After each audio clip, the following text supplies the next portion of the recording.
Chapter 1. Off the Porch. For 10 years, I let a whole company believe I was nobody. Nobody knew.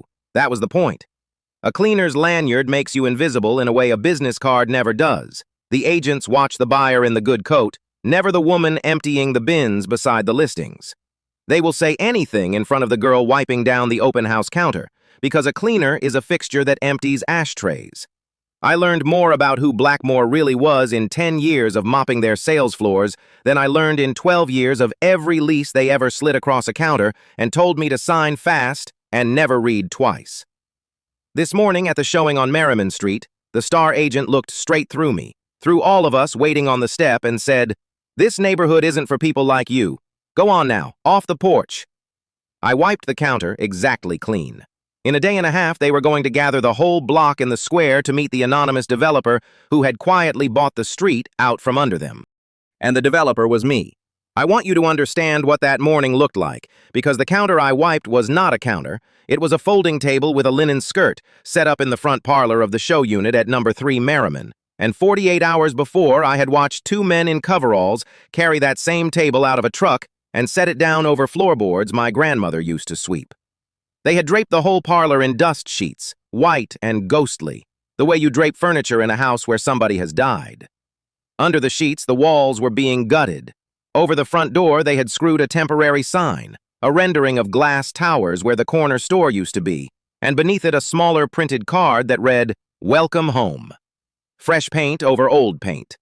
That is the whole business, if you want to know it. Fresh paint over old paint, and a price tag, and a woman in a good coat telling you it was always meant to look this way.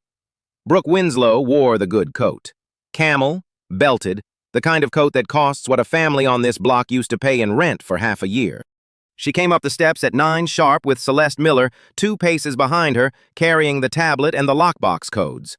And she did not see me. And she did not see the 4 residents already waiting on the sidewalk with their folded papers and their questions. And she did not see Miss Evelyn Hayes sitting on her own stoop next door at number 11 in a housecoat the color of a robin's egg, watching all of it the way she has watched this block for 81 years, which is to say, missing nothing.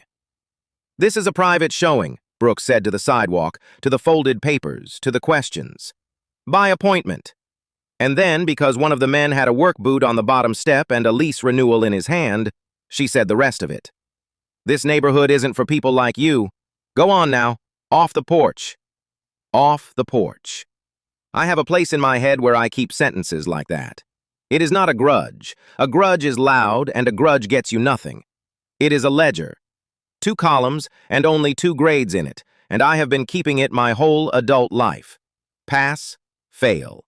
I do not grade people on whether they are rich or poor, or clever, or kind to the people who can do something for them. Anyone can be kind uphill. I grade them on one thing only: how they treat the person they have decided is no one. You can't see who someone really is until they've decided you're no one. Brooke Winslow had decided I was no one the first morning I walked onto her sales floor with a mop bucket, and she had been showing me exactly who she was ever since, and I had been writing it all down where she couldn't see. Fail. I wrote it clean, the way I wiped the counter. No underline. I don't need the underline. The man with the work boot came off the step. He was named Vargas. He had 2 kids and a bakery 3 doors down that put out the smell of warm bread at 6 every morning like a promise, and he came off the step with his hat in his hand. And that is the part I will not forget, the hat in the hand. And Brooke was already turning away because the buyers were arriving, a young couple in matching wool, and to them, she was sunlight. To them, she opened both arms. I picked up my cart and went inside to be furniture. Outside, the corner store bell was gone. They'd taken the door off its hinges 2 weeks back and the bell with it, but the doorway of the old store was still there at the end of the run, boarded, and a stoop that had held 100 summers of feet still smelled the way a stoop smells after rain, that mineral green smell of wet concrete that no amount of primer will ever cover, because it doesn't live on the surface, it lives in the stone. I have never in my life smelled that smell without being 9 years old. Brooke could power wash the hopscotch and screw a rendering over the door and drape the parlors in white, and the block would still smell like itself the first time it rained. And there was a strange, cruel comfort in that, standing on the sidewalk that morning watching Vargas put his hat back on. They can wash the chalk. They cannot wash the stone. Here is what being furniture teaches you. It teaches you that the story a company tells at the front of the house is never the story they tell at the back. At the front, Merriman Street was a heritage block reimagined, a community renewal, a new chapter for a historic neighborhood. There were brochures. The brochures had a font that cost money and a photograph of a child's chalk hopscotch on a clean sidewalk. And the hopscotch in the photograph was drawn by a set designer, because the real hopscotch, the faded one out on the corner by the old store, they had already power washed away. At the back of the house, in the sample kitchen they'd bolted into the gutted dining room, past the dust sheets, where they thought the only witness was a woman on her knees with a rag. The story had no font at all. I was cleaning the grout behind the display range when Celeste took the call. She didn't lower her voice. Why would she? The help was scrubbing a floor. No, tell him it's done, Celeste said. The holdouts don't matter. There's what? 6 leases left on the whole block? Stone's got the rezoning on the docket for Thursday. Once it clears, everything east of the square goes commercial, and every one of those old residential agreements isn't worth the paper. A pause. The little laugh she does, that costs nothing and buys nothing. Raise it. All of it. The whole East Run, 9, 11, the store, the mural wall, the lot. Flatten it, flip the land, done. Mister. Blackmore wants it clean ground by spring. Another pause.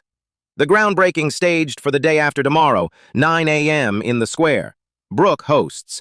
Press comes, the mayor's people come, we bring out the anonymous investor who bought up the block, everybody claps, we announce the demolition as a gift to the community, and by the time the neighbors understand what they are clapping for, the equipment's already rolling. 36 hours. It's handled. I did not stop scrubbing. That is the discipline.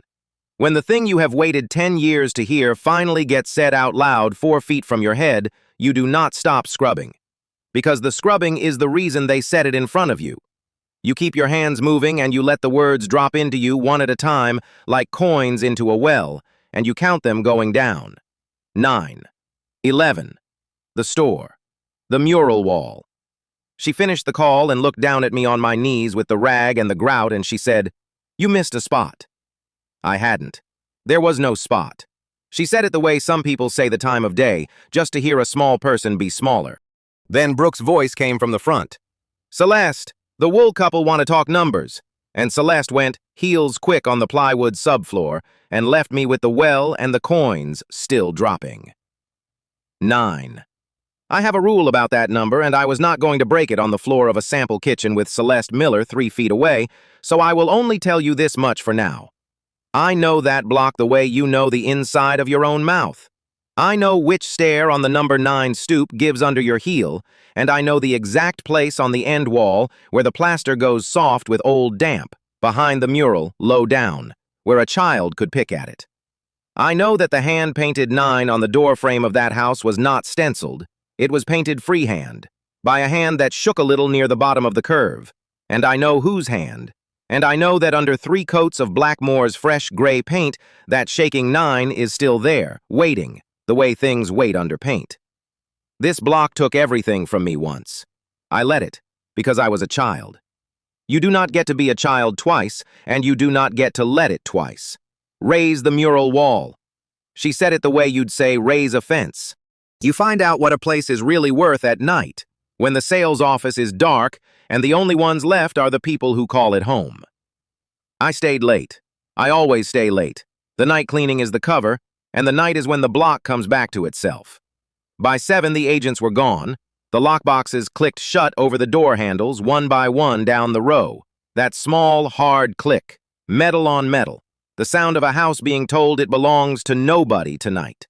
And the floodlight on the for sale sign came up with its low electrical hum and threw everything a hard sodium orange. And then, the way it always does when the salespeople leave, Merriman Street exhaled and became a neighborhood again. Miss Evelyn was still on her stoop. She is always still on her stoop. 81 years old, the last soul left in number 11, sharp as a tack filed to a point, and she watched me come down the row pushing my cart, and she said, without any hello, "They power-washed my hopscotch." "I saw," I said. 40 years that chalk's been going down on that corner. My girls drew it. Their girls drew it. Some baby'll draw it again tomorrow, I expect, 'cause you can't wash a thing out of a sidewalk that's been going down 40 years. You can only wash the chalk. She looked at me a while.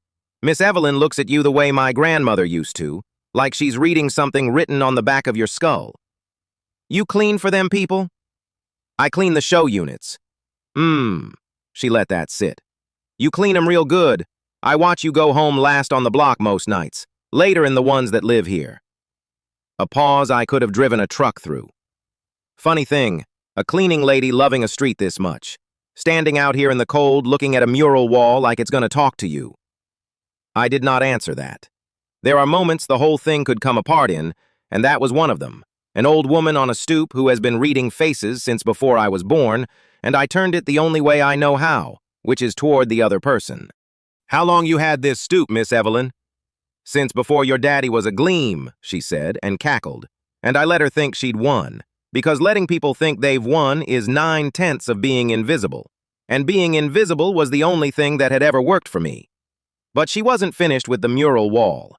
Her eyes had gone back to it, to the long end wall of the old store where, under Blackmore's fresh gray primer, you could still just make out the ghost of it if you knew where to look and the floodlight hit it right. The shapes of it bleeding faintly through, the way a word bleeds through when you paint over a sign too cheap. Woman used to run that store, painted that wall her own self, Miss Evelyn said, to me, to the cold, to nobody. Whole neighborhood on it, every family. Put my Delia on there up in the corner jumping rope. Painted it so the children'd know they came from somewhere. She sniffed. Now some fool's rolling gray over it like it's a stain. You watch. It'll come through. Good paint always comes through the cheap paint they put on top. Question is, who's still around to see it when it does? She looked at me sharp then, one last time, and I felt the floor tilt. You got a look about you, cleaning lady. Can't place it. Like somebody I lost track of. I've got one of those faces, I said. No, said Miss Evelyn Hayes. You don't. That's the thing about you. And she left it there, mercifully, because she is kind under the sharpness, and I breathed again. Pass. I wrote it warm.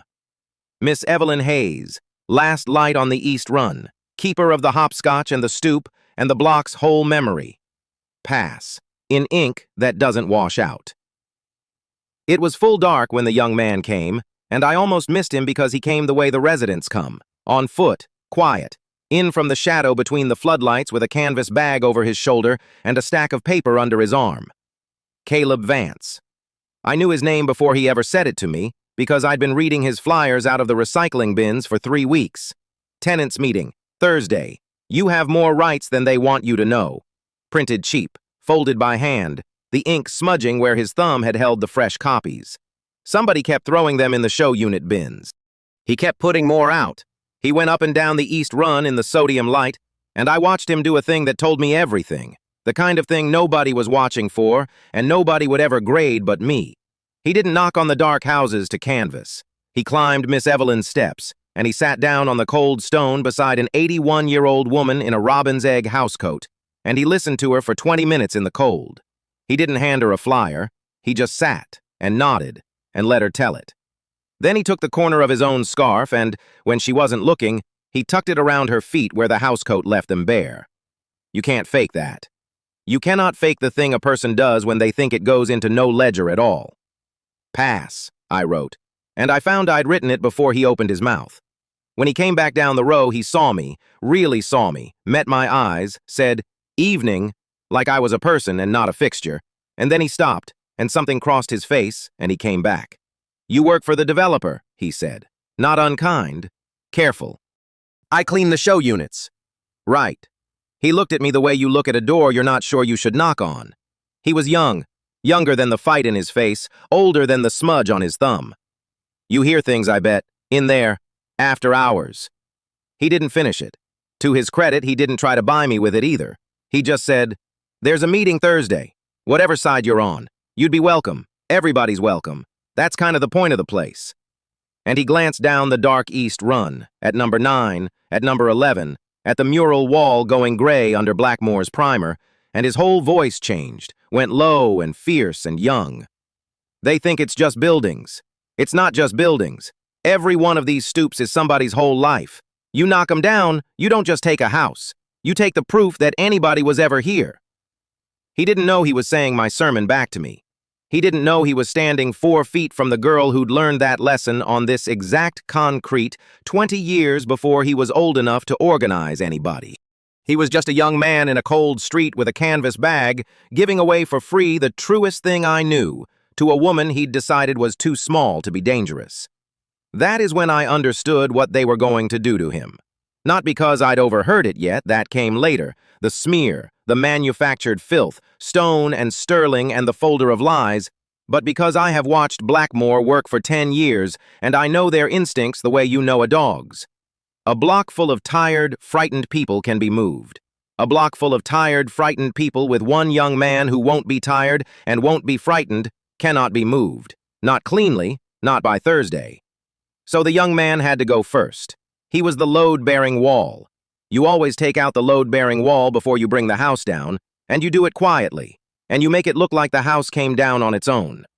They were going to erase Caleb Vance, and he had no idea, and he just tucked a scarf around an old woman's feet. Pass, I wrote again, and underneath it this time, in the other ink, I wrote the beginning of a plan.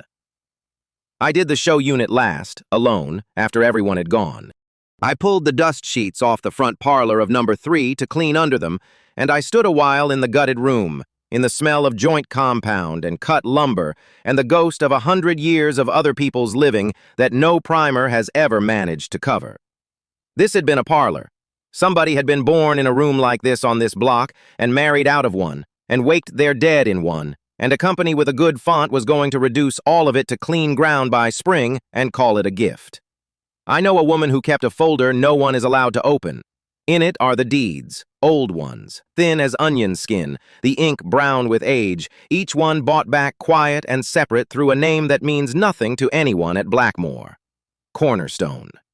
And photographs. Photographs of a corner store with a bell over the door that rang a certain way, and a mural on the end wall painted by a woman with a shaking hand and a steady heart who used to say a home is the one thing they can't repossess if you learn to carry it in your hands. I am not going to tell you yet whose folder it is. I will only say that I have carried a great deal in my hands for a very long time, and that a folder is not the same thing as a home, and I have known the difference every single day.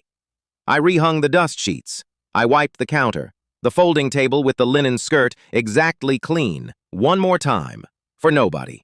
Because the wiping is the discipline, and the discipline is the only thing that got me through the years when I couldn't do anything else. Then I clicked off the floodlight from the inside switch they don't know the cleaner knows about. And for a moment, the whole east run of Merriman went dark and honest. No sodium orange, no rendering of glass towers, just the shape of the old houses against the sky, and Miss Evelyn's one warm window, and the smell of Vargas's ovens already starting up 3 doors down for the morning bread. You find out what a place is really worth at night, when the sales office is dark, and the only ones left are the people who call it home. I stood on the number 3 stoop in the dark, and I did the arithmetic they had done in the sample kitchen, only I did it my way. Rezoning vote Thursday. Groundbreaking staged for the day after tomorrow, 9 in the morning, in the square. The whole block gathered like sheep to applaud the anonymous investor who bought them out, and a demolition dressed up as a gift. Celeste had called it 36 hours, and she'd said it the way you'd say it about a thing that was already finished. A formality, a curtain to drop. 36 hours. I turned the number over and over on that cold stoop, in the dark, where no spotlight has ever once found me, and I felt the old thing come up out of the ground under the primer and the linen and the good font, the shaking 9 under the gray paint, the mural under the primer, the bell that rang a certain way, my whole self at 9 years old with a hat that wasn't hers in her hands, off the porch, go on now. They had 36 hours to erase the only place that was ever mine. I had 10 years of practice deciding things in the dark. Chapter 2. Pass/fail. Rain had come through in the night, and by 7, the stoops along Merriman Street were still dark with it, the concrete gone the color of wet slate. I liked the block best in that hour, before the sales team arrived with their coffee and their clipboards, when the only sound was the corner store bell down at the far end and the hiss of a bus 2 streets over. The for sale sign the company had bolted to the fence outside number 3 hummed all night on its little floodlight, and even in the daylight it kept humming, as if it could not believe the block had gone quiet enough to be sold. I stood on the curb with my cart and looked down the row the way you look at a face you have known your whole life.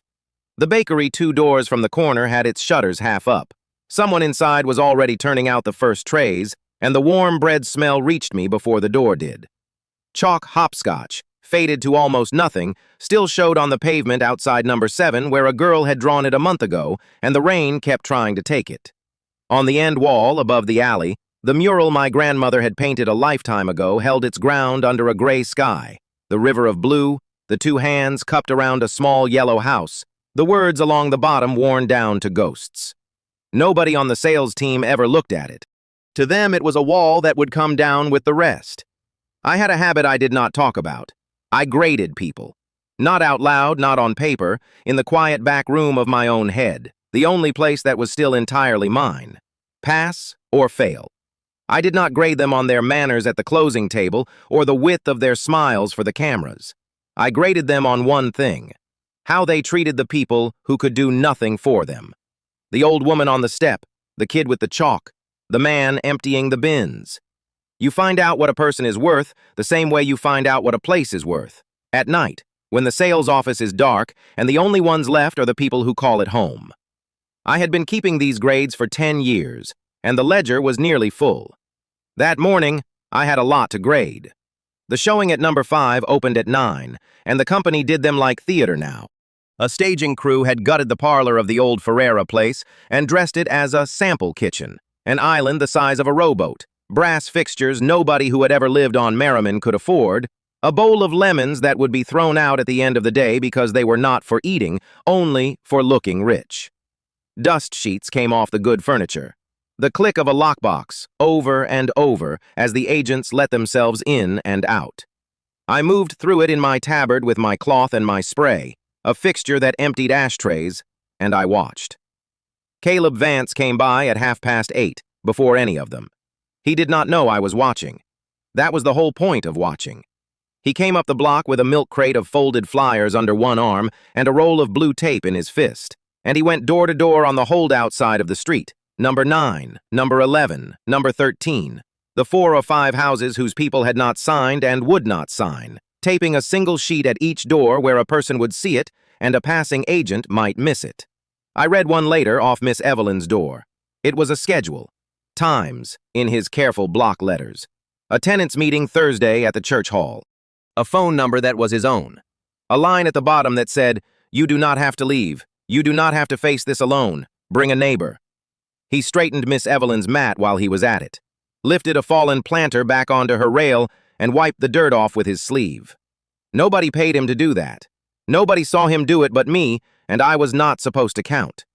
He was 26, maybe 27, in a coat too thin for the weather, running himself ragged for a block full of people who could not vote him a salary or a thank you in any way the world would notice. When he was done, he stood a moment at the end of the row and looked up at the mural, the way I looked at it, like it was saying something to him he was still learning to hear. Pass. Clean, whole, no hesitation. I did not let it show on my face, but I banked it, the way I banked everything. By 9, the street had changed its skin entirely. 2 black cars at the curb, a folding table with the company's silver logo, and a stack of glossy brochures thick as hymnals. A young woman with a lanyard handing out sparkling water to people who had arrived in coats worth more than the down payment my grandmother had scraped together for the corner store. And through the middle of it, like a blade through water, came Brooke Winslow. I had watched Brooke Winslow for 10 years, and I still could not honestly say I had ever seen her. What I had seen was the performance of her, the pale, expensive coat that never creased, the hair that never moved, the smile she could switch on for a camera the way you switch on a showroom light.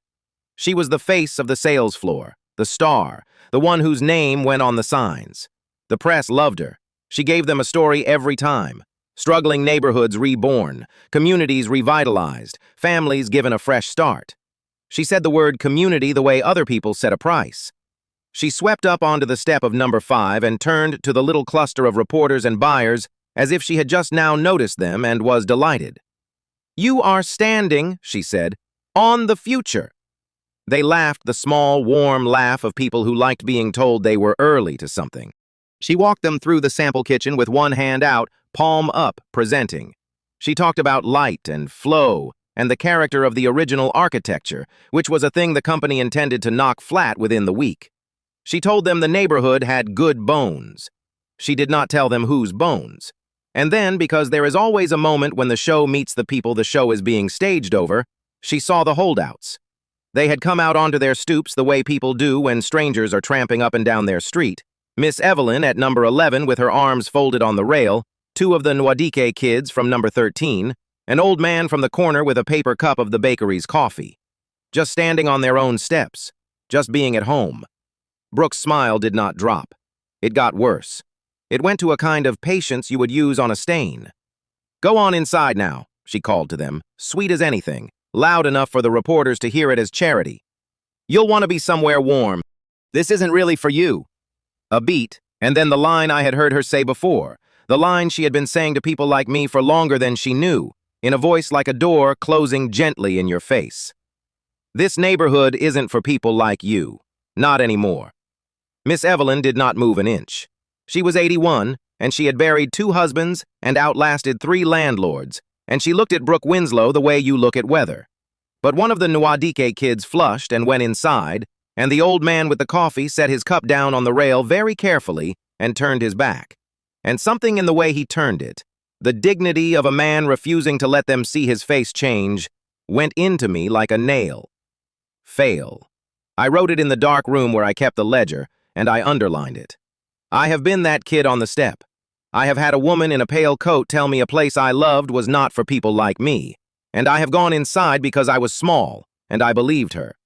It took me years to understand she had been lying, and more years to understand that a lie like that only works if you are too young or too tired to send the bill.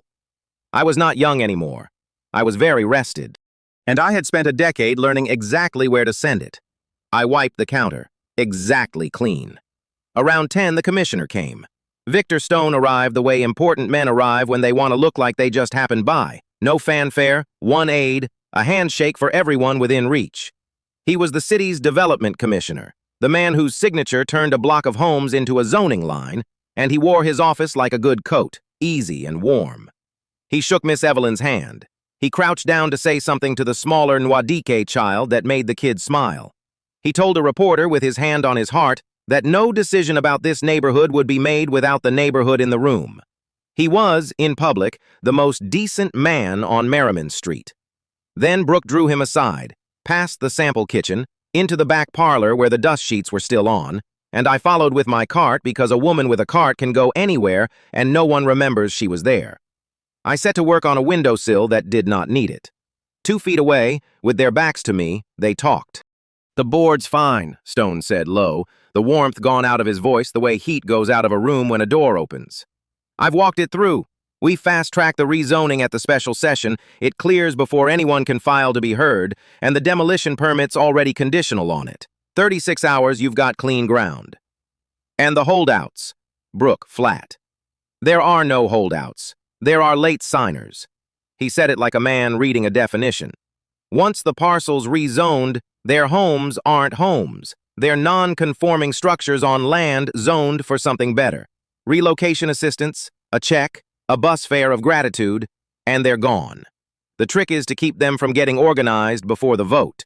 That little pamphlet boy," he meant Caleb, and my hand went still on the sill, "gets them thinking they have standing. They don't. But he's a nuisance. Nuisances I can handle." "Handle him quietly," Brooke said. "The story is renewal. The story is not a woman being carried off her porch on camera. The story is whatever we say it is, Brooke. That's what a commissioner is for." He laughed, and it was a warm laugh, the same one he had given the child, and that was the thing I could not forgive, that he had one laugh for the camera and one for the kill, and they sounded exactly the same. "These charity cases, they call it home. I call it inventory that hasn't cleared." Inventory that hasn't cleared. I have cleaned up a great many things in 10 years. I have wiped other people's fingerprints off glass and other people's words out of the air, and I have learned to keep my face a plate you cannot read. I kept it then. I wrung out the cloth. I moved to the next sill, and in the dark room I did not just write "fail" beside Victor Stone's name. I opened a new page, and at the top of it, I wrote the whole sentence he had just handed me, word for word. Because a man who says inventory that hasn't cleared about 81-year-old Miss Evelyn Hayes is a man who will one day want very badly to have never said it, and I intended to be the one holding the receipt. They moved off toward the front. I stayed with my card in the dust-sheeted quiet and let my hand rest, just for a second, on the cool plaster of the parlor wall. Somewhere under 20 years of the company's paint, there was other paint, older, the yellow my grandmother used on door frames so she could find her way home in the dark. Fresh paint over old paint. You could feel the ridge of it if you knew where to press. I knew where to press. I always knew. I did not let myself feel it long. There was a counter to mind. Celeste Miller found me there a few minutes later, and Celeste Miller was another kind of grade entirely. Brooke was the brain and Stone was the snake, but Celeste was the one who did the small daily cruelties that keep a system like theirs oiled. The sales office manager, status-hungry, forever one rung below the people she wanted to be and taking the difference out on the people below her. She had called me the cleaning situation to my face and the help behind a back she thought was turned. She came clipping across the parlor floor now on heels that were wrong for a construction site, saw me by the wall, and her mouth pulled down like she had smelled something. "Not here," she said. "Not now. Buyers are coming through in 5 minutes." She looked at my cart the way Brooke had looked at the holdouts. Honestly. Who scheduled the help during a showing. And then Brooke was back, because a humiliation is not complete without an audience. And Brooke liked an audience the way some people like a mirror. She took one look at me standing there in my tabard with my cloth, in the sample kitchen she was about to sell to strangers, and her voice went bright and public, pitched for the buyers just now coming up the walk. "Sweetheart." She never used a name. Names were for people. "Mind the counter, would you? And then make yourself scarce. The buyers don't want to see the help. They're paying a great deal of money to imagine no one ever has to clean up after them." She smiled at the buyers over my head as they came in, a couple in matching gray, and gestured at the room like a magician revealing a dove. "Isn't it perfect? It practically keeps itself." The couple in gray glanced at me the way you glance at a coat rack, and away. There is a particular skill to being made small in a room and not getting smaller. You do not argue. Arguing tells them they landed a hit. You do not flinch. Flinching is a receipt they get to keep. You go still and clean and blank, a plate they cannot read, and you let the words go past you and into the wall, and you take from the whole exchange the one thing that is actually yours to take, which is not your pride. Your pride can wait. Your pride is patient. What you take is the information that Brooke Winslow, in front of witnesses, on the morning of a showing, still could not imagine that the woman with the cloth might be anyone at all, that her whole method depended on it, that she had told me without meaning to exactly how blind she was, and a blind opponent is a gift you do not refuse. "Yes, ma'am," I said, and I minded the counter, and I made myself scarce, and I banked every second of it. You can't see who someone really is until they've decided you're no one. Brooke had decided I was no one a long time ago. She had no idea she had been auditing herself in front of the judge for 10 years. I took my cart out the side and down the alley, past the mural, and it was there, in the one strip of the block the company had not yet learned to watch, that I met the only man on Merriman Street who ever looked at me and saw a person. Owen Blackwood had a ladder braced against the back of the corner store and a bracket in his teeth, doing for free the kind of repair the company would have let rot until the wrecking crew made it moot. He was maybe 50, big through the shoulders, gray coming into his beard, a legal aid pamphlet folded in his back pocket next to a screwdriver. Half handyman, half neighborhood advocate. The man who fixed your gutter and then told you your rights while he was up there. He had grown up on this block. He belonged to it in the plain way a door frame belongs to a house. He saw me and took the bracket out of his mouth. "They run you out?" He tipped his head back toward number 5, and there was no pity in it, which is the only reason I could stand it. "Heard the stars in fine voice this morning." "I mind the counter," I said. "I make myself scarce." He snorted and came down the ladder and looked at me, actually looked, the way almost no one on that block had looked at me in 10 years, like there was a person inside the tabard and it might be worth knowing. You know what gets me, he said. The way you all stand it. The neighborhood, I mean. Not you, I mean the people. They come, they call it inventory. They say this place isn't for the likes of us. And folks just take it, and stay, and sweep their steps anyway. He shook his head. I watched a family get put off this street once, years back. I was young and I was broke and I didn't do a thing, and I have not forgiven myself the whole time since. He looked at me a beat too long. You remind me of somebody. Can't place it. You from around here? No, I said, which was the truest lie I had ever told. He nodded slow, not believing me and not pushing, and picked his bracket back up. Well, he said, for what it's worth, you've got Merriman in you. I don't know where you're from, but you stand on a stoop like it's yours. He said it like a fact, not a compliment, and went back up his ladder, and did not see what it did to me, which was everything. Pass. I did not even have to think about it. I wrote his name in the dark room, and for the first time in a long time, my hand was not quite steady. You've got Merriman in you.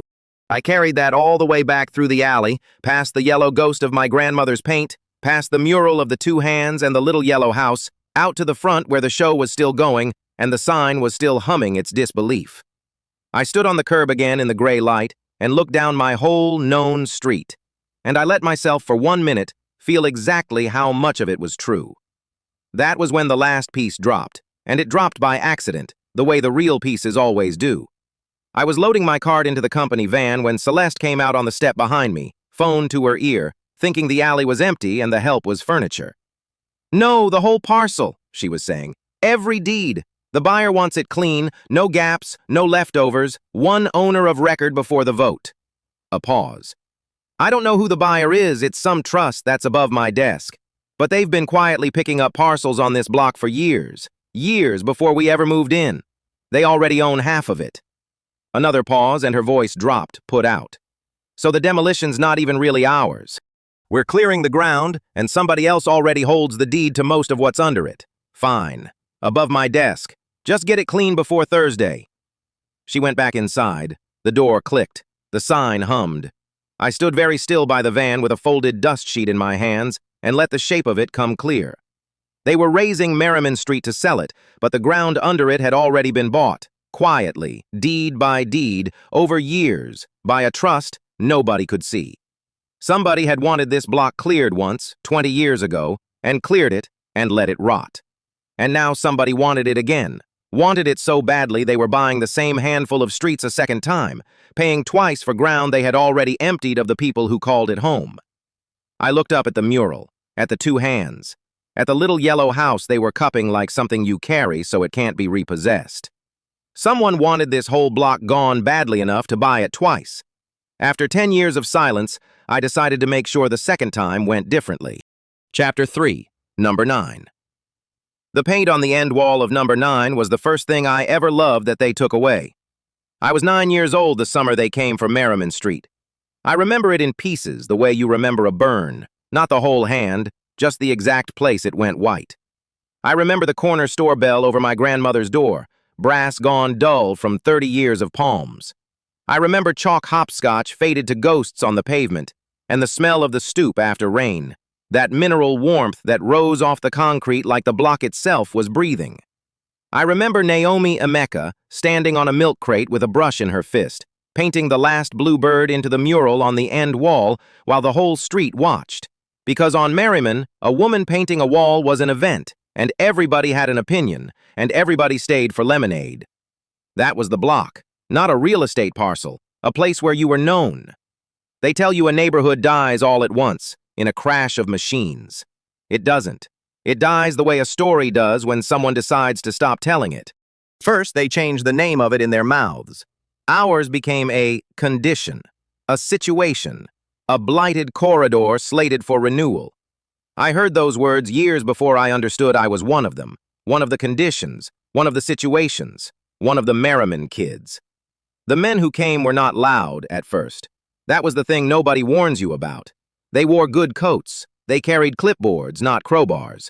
They knocked politely and left papers, and the papers were written in a language none of our grandmothers had ever been taught to read fast, and every one of those papers was a door closing you couldn't hear.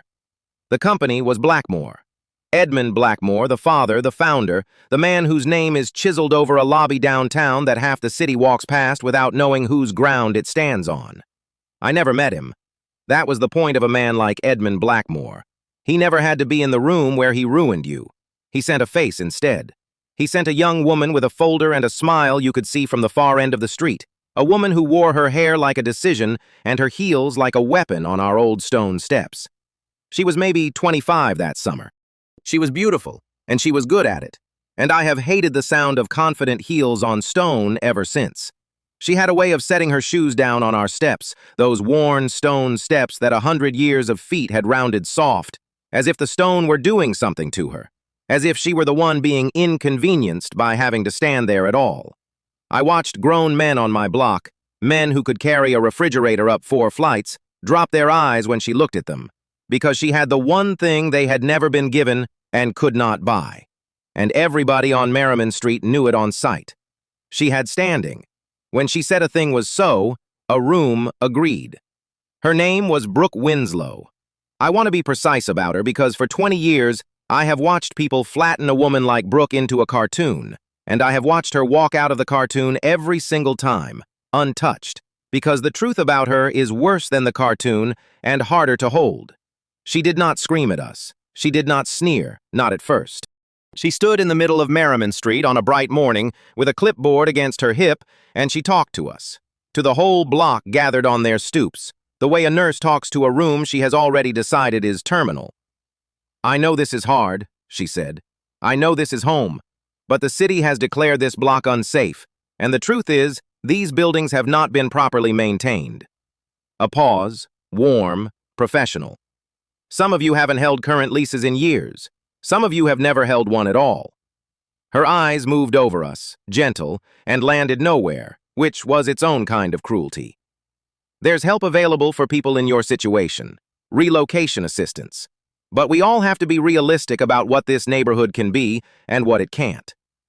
And then, softer, almost kind, the line I would carry in me like a stone in a shoe for the rest of my life. "This neighborhood isn't for people like you. Not anymore. People like you." I was 9. I did not know yet that I was a people like you. I found out that summer. They had a word for us in the papers that ran alongside the demolition notices. Squatters, deadbeats, holdouts clinging to substandard housing and refusing the generous terms of a revitalization the whole city would benefit from. My grandmother had run the corner store on that block for 31 years. She had extended credit through 3 recessions in a ledger she kept in her own hand. Real credit. The kind where you write a name and a number and a date, and you trust a person to be a person. She had painted a mural on the end wall so the children would have something beautiful to walk past on their way to a school that had already half given up on them. And in the papers, she was a deadbeat. You want to know the exact moment a girl learns what the world thinks she's worth? It's the moment she watches her grandmother read a word like that about herself and set the paper down very, very gently, so the child won't see her hands shake. I saw them shake. I have never unseen it. The demolition was rigged. I know that now the way I know my own name. I know it with paper, with permits, with the crooked little inspection reports that declared our sound buildings unsound, signed off by an inspector who worked 3 more jobs for Blackmore that same year and then bought a house upstate. I know it with the relocation assistance that evaporated the day the last family signed. I know it with the rebuild, the beautiful renderings Brooke held up on a board on our own street, the gleaming renewal that was coming to lift us all up. A rebuild that never honestly came, because the point was never to build. The point was to clear. Clear the poor off the good ground, wait out the shame, own the dirt. Blight it, buy it, bury the people who called it home under a word. But I didn't know any of that at 9. At 9, I only knew that the bell over the store door stopped ringing. They condemned the corner first. Naomi fought it longer than anyone thought a woman her age could. She stood on the store steps with her ledger of names and she read them out loud to the men in coats. Every family she'd carried, every child she'd fed on credit, as if a list of the people she'd kept alive could be entered as evidence in a court that had already ruled. It couldn't. There is no line on any form for a woman who kept a block breathing. That worth does not appear on their maps. You find out what a place is really worth at night, when the sales office is dark, and the only ones left are the people who call it home. I know that line the way I know it because I watched my grandmother be worth everything to us and nothing to them in the same summer. She lost the store in the fall. She lost the apartment above it that winter. We moved to a room across the river that smelled of someone else's cooking, and she stopped painting, and she stopped standing on milk crates, and she got small. That is the only way I know to say it. A big woman got small. She who had filled a doorway her whole life folded down into a chair by a window that looked at a wall. And the thing about being erased is that it is not always fast, and it is not always a bulldozer. Sometimes it is just a woman with nowhere left to be who she was. She died within the year. The paperwork said heart. I have never once believed the paperwork. A heart is a muscle, and muscles fail, and I am sure the coroner wrote the truth as far as the truth goes on a form. But I have spent my life reading what forms leave out. What the form left out was that they had taken the place where her heart had somewhere to be. You can call it a heart.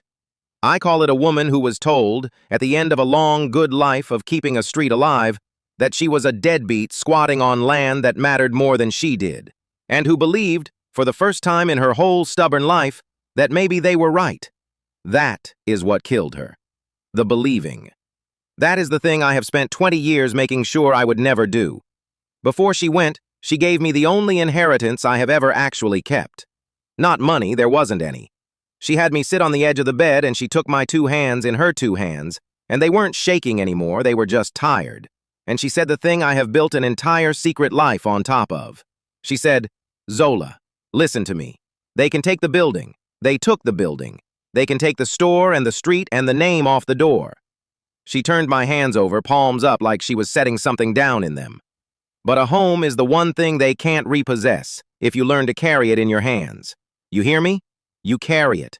You keep the names. You come back and you build it again where they can't reach it. Promise your grandmother. I promised. I was 10. I did not know I would spend 30 years keeping it. They took the mural last.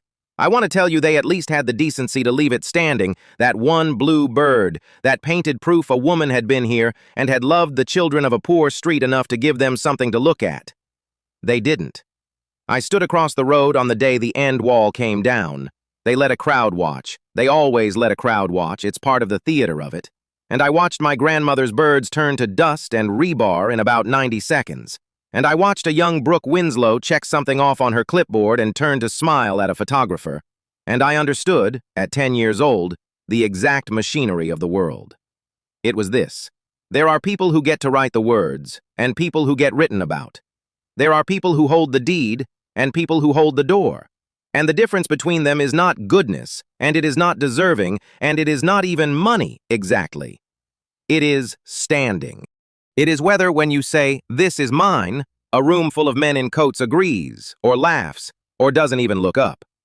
I decided, standing in the dust of my grandmother's birds, that I was going to change which side of that sentence I stood on. Not with noise. I had watched noise lose. Naomi had read her ledger of names to the wind, and the wind had taken the block anyway. I had watched every loud, righteous, dignified thing my grandmother did get filed under the holdouts and thrown away. So I would not be loud. I would be the quietest thing they ever underestimated. Here is what I did with the 20 years between that dust and this week. Here is the part no one on Merriman Street knows, the part Brooke Winslow does not know, the part Julian Blackmore would pay a very great deal to know and never will until I decide to tell him to his face. I left. I worked.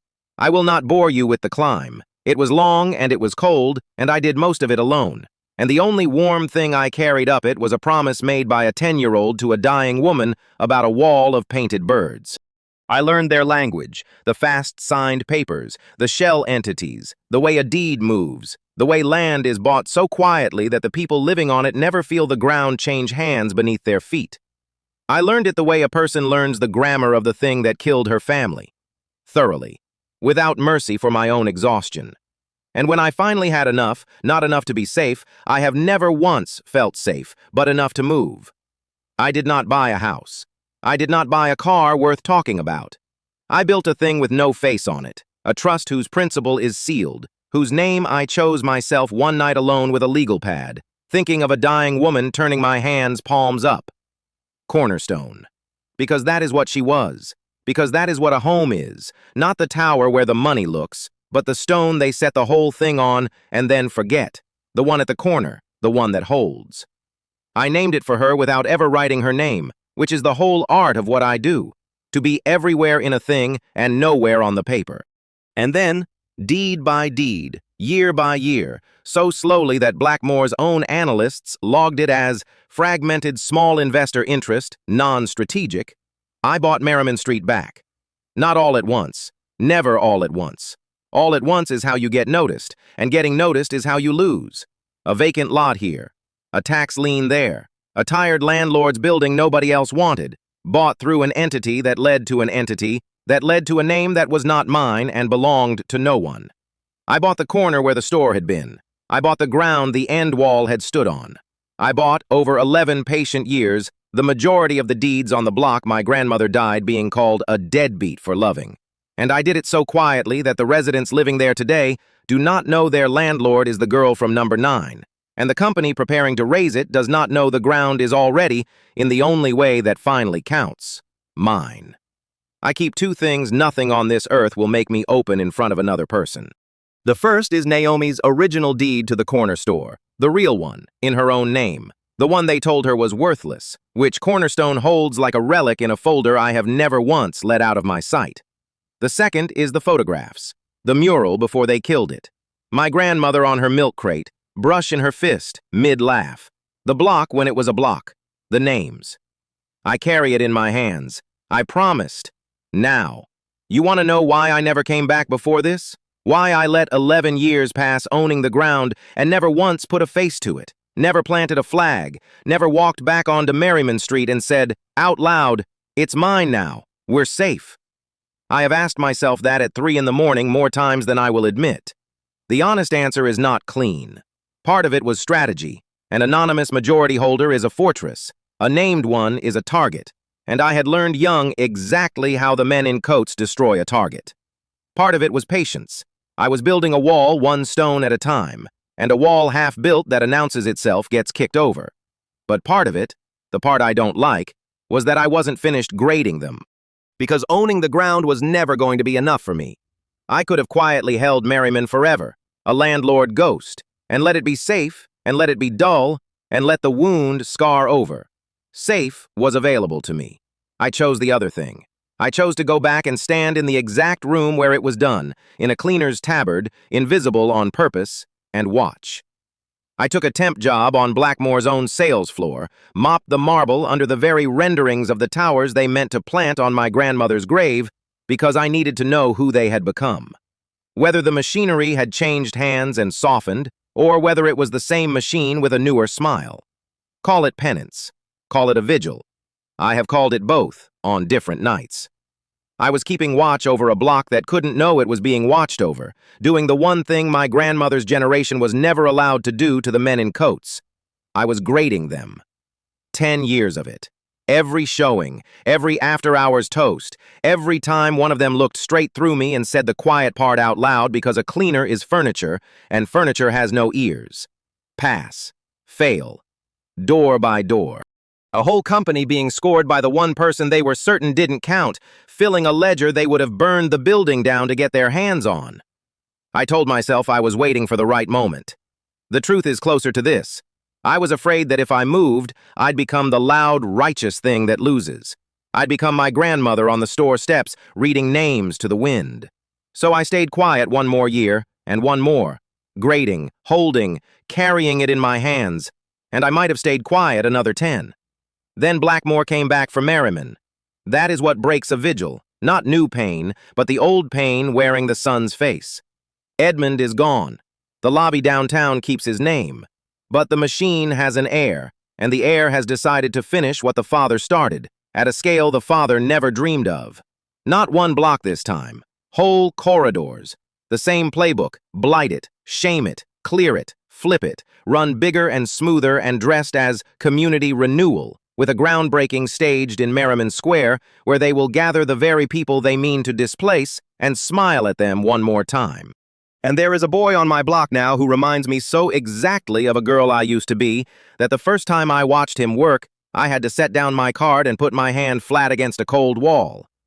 Caleb Vance, 26 maybe, organizing the tenants out of a folding table and a phone that's always dying, treated by everyone with power as a nuisance to be managed, defending the block with nothing but his own certainty that people are worth more than the maps say.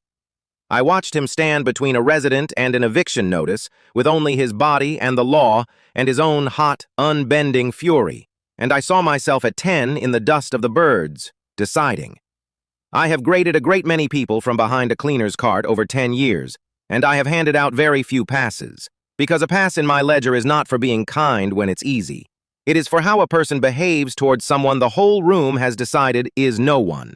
That is the only test that has ever told me the truth about anybody. Caleb passed it without ever knowing he was being watched. I saw him carry an old man's groceries up 3 flights and never mention it to a soul. Saw him give up his own place in a line to a woman who'd been on her feet since dawn. Saw him talk to me, the cleaner, the furniture, like I had a name he simply hadn't learned yet. Pass. The clearest pass I have written in 10 years. He has the fire. He has exactly the fire that got my grandmother written up as a deadbeat. And he has the same danger she had, the same danger I was born into. The fire makes you visible, and visible is how they erase you. They have already started. I can smell the smear coming the way you smell rain on a stoop. He is going to stand on the steps and read the names to the wind, and the wind is going to take him, unless someone who learned to be quiet and rich and invisible and patient decides he doesn't have to lose the way we lost. That is the difference 20 years and a sealed trust can buy.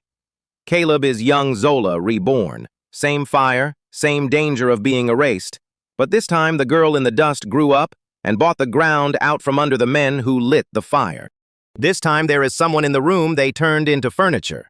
This time the ledger is full, and the person holding it holds the deeds too. I stood in the dark of the sales floor tonight after they'd all gone home, the for-sale floodlight humming through the window, the renderings of their towers glowing over the spot where my grandmother's mural used to be. I took out the photograph I am not supposed to have. Naomi on her milk crate, mid-laugh, a brush in her fist and a blue bird half-finished behind her, on a wall that a young woman in confident heels checked off a clipboard and turned to dust. They think this is a groundbreaking. It's a reunion. They just don't know it yet. Edmund Blackmore put my family on the street and called it progress. Tomorrow, his son planned to do it to 400 more. He was not getting away with it without me. Chapter 4. The Developer. Dusk came down over Merriman Street the way it always had, the low roofs cutting the last light into long bars across the road, and I stood under the awning of the shuttered corner store and watched the block settle. The stoops went dark one by one as the row turned in. Somewhere down the row, a screen door clapped. A child was called inside. A radio played low through a cracked window. This was the hour the sales office called dead. It was the only hour I ever felt the block was truly alive. You find out what a place is really worth at night, when the sales office is dark and the only ones left are the people who call it home. I had believed that for 10 years. That night I went to prove it in the one place they would never think to lock against me, their own offices, after the buyers went home and the good coats went with them, when the only person left on the sales floor was the woman with the cart. They gave me a key. That was the joke I had built my whole life around.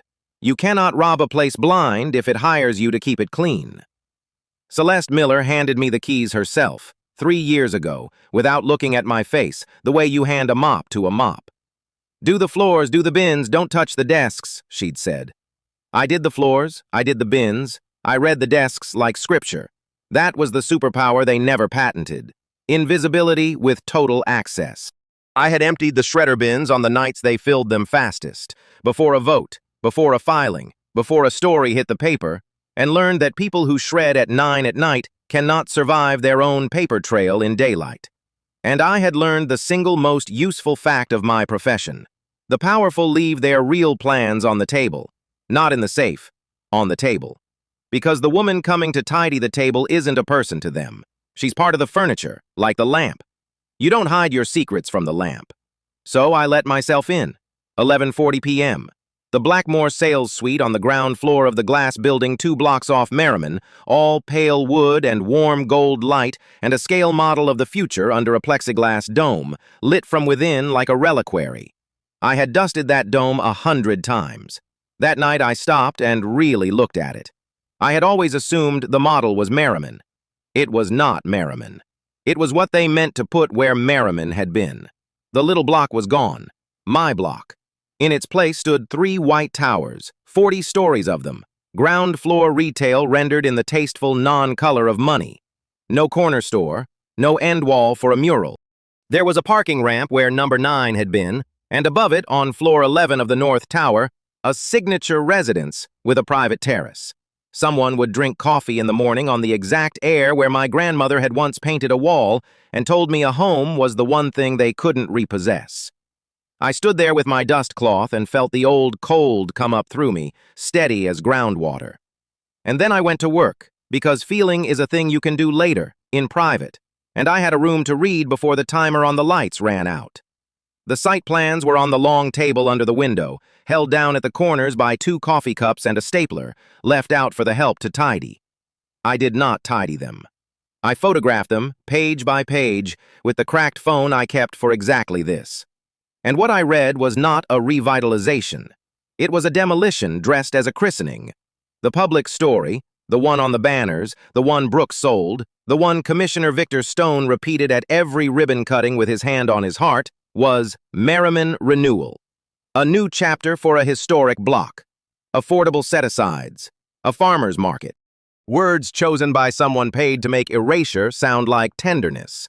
The real story was in the appendices, where the money keeps its accounts, and it was called, in the header of every internal page, Project Corner Clear.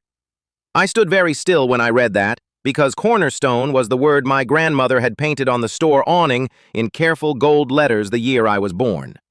They had taken the word for the thing that holds a building up and made it the code name for tearing 400 homes down. I had chosen it for the name of my trust for the same reason they chose it for their bulldozers. We were reaching for the same stone. One of us meant to lay it. One of us meant to pull it. Corner Clear was simple, the way all their cruelty was simple once you found the page it lived on. Acquire the block through the shell buyer and the leverage of the rezoning. Serve the holdouts. Fast-track the demolition permit through the commissioner's office. Raise all of it, every stoop, every store, every wall, in a single 90-day window before anyone could organize a landmark petition. Build the towers. Sell the towers. And then the part that turned my stomach because it was so clean. Sell the land out from under them to an investment fund on a 99-year ground lease, so the residents would not merely lose their homes. They would lose the ground. Forever. Nobody would live there. It would only be owned. Evict the block. Demolish it. Build luxury towers. Sell the land. 4 verbs, and there was no soul in any of them.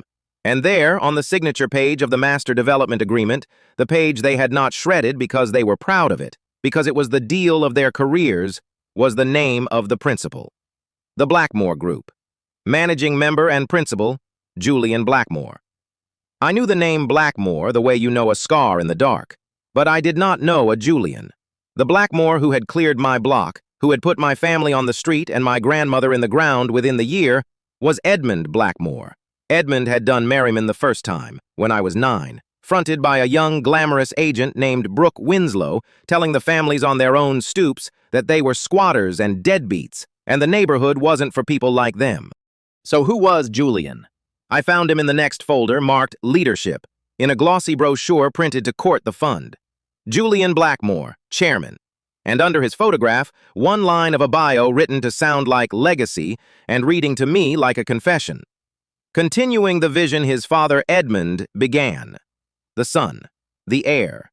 Edmund's boy, grown into Edmund's chair, running Edmund's exact play. Clear the poor, erase the community, own the ground. Except now at scale, 400 families instead of 40, towers instead of the stalled lot Edmund had left behind when the first project died, and the block sat gutted and shamed for a decade. Edmund had broken Merriman once and walked away from the rubble. His son had come back to finish the job and cash it out. The same hands, the same street, the same lie in a better suit. I put the brochure back exactly where it had been, squared to the table, cup on the corner. A cleaner leaves no trace. So does revenge. Then I read the rest, and I learned plenty. I learned what Victor Stone was worth. There was a folder of consulting invoices from an LLC with a mailbox for an address and no product but signatures. Payments routed to the commissioner through 3 names and a firm none of them worked at, timed to the exact weeks the rezoning cleared each hurdle it should have stalled at. A kickback with a paper skeleton on it, filed and forgotten in a drawer, because Stone believed the drawer was his, and the woman who emptied his bin was nobody. Fail, I wrote in the ledger no one could read. I had graded Stone months ago. This only carved it deeper. I learned what Celeste Miller was worth. Not a bribe, Celeste was cheaper. She was complicit for the oldest wage there is, which is to be allowed to feel above someone. Her emails were a running commentary on relocation optics, which residents would make trouble, which would take the check and be grateful. She had a spreadsheet column titled Difficulty, and beside Miss Evelyn Hayes, 81, the last woman on the block who remembered my grandmother's face, she had typed High. Beside a family of 5 at number 14, Language, low risk, meaning she believed people who fought in a second language could not fight at all. Fail. I had graded her already, too. But I hadn't known she kept a scorecard of the powerless, same as I did, except mine was to remember them and hers was to price them. And I learned in the margins what Brooke was worth, though I had known that longest of all. Brooke's job in Corner Clear was the front, the smile, the press. She was the one who would stand in Merriman Square in a good coat and tell the cameras it was progress, the way she had stood on my grandmother's stoop and told a 9-year-old's family the same. 20 years and she had not changed her line. This neighborhood isn't for people like you. She had said it to me on that porch last week, looking straight through me, not knowing she was reading her own future aloud. The lights clicked off on their timer at midnight. I did not turn them back on. I finished by the glow of the model city and the street lamp through the rain, emptied the bins the way I was paid to, and took the good half of the night shredding home in the lining of my cart, the way no one had ever thought to pay me not to. The next morning I was on my knees waxing the show home floor when the future walked in. I heard him before I saw him, a voice used to being the only one in a room that mattered, pitched low because low is what you can afford when you never have to raise it. "Is it always this gray out here?" he said to Celeste, to the weather. "You can see why it needs saving." I did not look up. Looking up is what gets the help noticed. I kept the cloth moving in its slow figure 8 and watched him in the reflection the wax made, the way I had learned to watch everything, from the floor. Julian Blackmore was younger than his father would have been, and better dressed than his father had ever needed to be. Edmund had worn power like a work coat. Julian wore it like tailoring. He was handsome in the frictionless way of men who have never once been told no by anyone whose no could cost them. He crossed the room the way you cross a room you are about to own, shrugged out of a charcoal overcoat that probably cost more than the block had assessed for, and without breaking his sentence, without turning his head, without registering that a person existed in the space beside him, he held the coat out into the air at his side. For me to hold. He did not look at me. That was the entire transaction. He extended his arm with a garment on the end of it into the general vicinity of the furniture, confident that the furniture would take it, because in his father's world and in his own, the woman on the floor was a hook that happened to have hands. I set down my cloth. I stood. I took his coat, and it was warm from him, and heavy, and I folded it over my arm like it was nothing, like I was nothing, which was exactly the disguise, and he never once confirmed I was there at all. "Celeste," he said, moving on, "tell me the holdouts are handled." "Mostly, Mr. Blackmore. There's an organizer stirring the tenants, and an old woman who won't sell, number 11. "Old women die," Julian said pleasantly, studying the model of the towers he would put where they lived. "Organizers move on. What's the reporter situation?" "There's one, housing beat, sniffing." "Then feed her a better story or make her the story." He tapped the plexiglass over the tiny north tower, over the parking ramp that would be my grandmother's wall. "I don't want anything on this block that can still talk by the groundbreaking. Sentiment is a line item. Zero it out." Then, still not to me, to the air where the coat had been, "And tell the cleaner to do the corners. There's dust in the corners. Detail is what people pay for." I stood there in the warm gold light holding his coat, and I graded him. Most of the fails in my ledger were loud: Stone's greed, Celeste's small hunger to matter. Julian's was quiet, and quiet was worse, because it had never cost him a night's sleep. He had ordered a reporter neutralized, and an old woman waited out, and a neighborhood zeroed like a rounding error, and then asked for the corners dusted, in the same breath, with the same care, because to him they were the same size of thing. A block of 400 homes and the dust in the corner, line items, both, to be cleared. Fail, I wrote, and I underlined it, and then I underlined the underline. You can't see who someone really is until they've decided you're no one. Julian Blackmore had decided I was no one so completely that he had handed me the coat off his own back. He would spend the rest of his life not understanding that this was the moment he lost. He had put a warm thing into the hands of the girl from number 9 and told her to mind the corners, without looking, exactly the way his father taught him. And he could not have known that the woman holding his coat already held the deeds to the ground he was standing on. I hung the coat by the door on the hook where it belonged, next to me. He came near me only once more that morning, and it told me he was, underneath the tailoring, still a Blackmore, still a man who kept a threat in his pocket the way other men keep a phone. I was gathering the bins when he paused at the model on his way out, pulling the coat back on. Celeste had gone for his car. For a moment it was just the two of us in the gold light, and he glanced down at the block that was, at the little painted shops the render had swept away, and something moved behind his face that was not sentiment. It was memory. His father had made his first fortune on this block. "You from around here?" he said. "Not a question, a test." "I clean around here," I said, which was true, and which was also the truest thing I would say to him until the day I said everything. He looked at me then, the first time, the only time, and it was not the look of a man seeing a person. It was the look of a man checking whether the furniture had opinions. "Word of advice," he said, easy, almost kind, which is how the worst of it always sounds. "There's a lot of noise about to happen on this block, petitions, meetings, people who think a place belongs to them because they got attached to it. It doesn't. It belongs to whoever holds the paper. The people who get sentimental about a pile of bricks," he smiled and picked a thread off his sleeve, "get relocated. You seem like someone who understands paper. Keep your head down, and there'll still be floors to clean when this is a nicer address. Attach yourself to the towers, not the rubble." "Yes, Mr. Blackmore," I said, and looked at the floor, and let him have the last word, because letting a man believe he's won is the cheapest thing you can buy and the most expensive thing you can sell him. He left. His car took him back to wherever men like him sleep, above the money, where no spotlight ever reaches down to the stoops. And I stood in the empty show home with his warmth still faintly in the coat by the door and thought, he told me the whole thing. It belongs to whoever holds the paper. He was right. He just didn't know who did. I did not go home. I went to Merriman, to the real block under the render, and stood across from the end wall where my grandmother's mural still lived under 20 years of grime and one coat of gray primer the first Blackmore crew had rolled over it and never finished. You could still see her colors bleeding through the gray if you knew where the sun hit at 4 in the afternoon. I knew.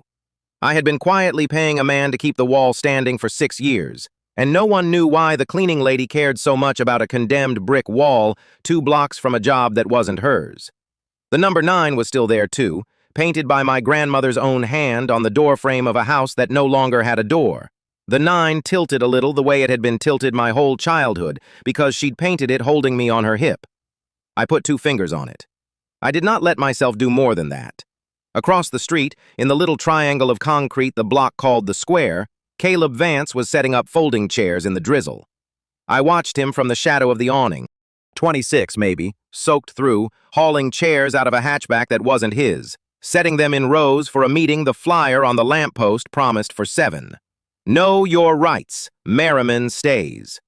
He'd made the flyer himself. The letters ran downhill.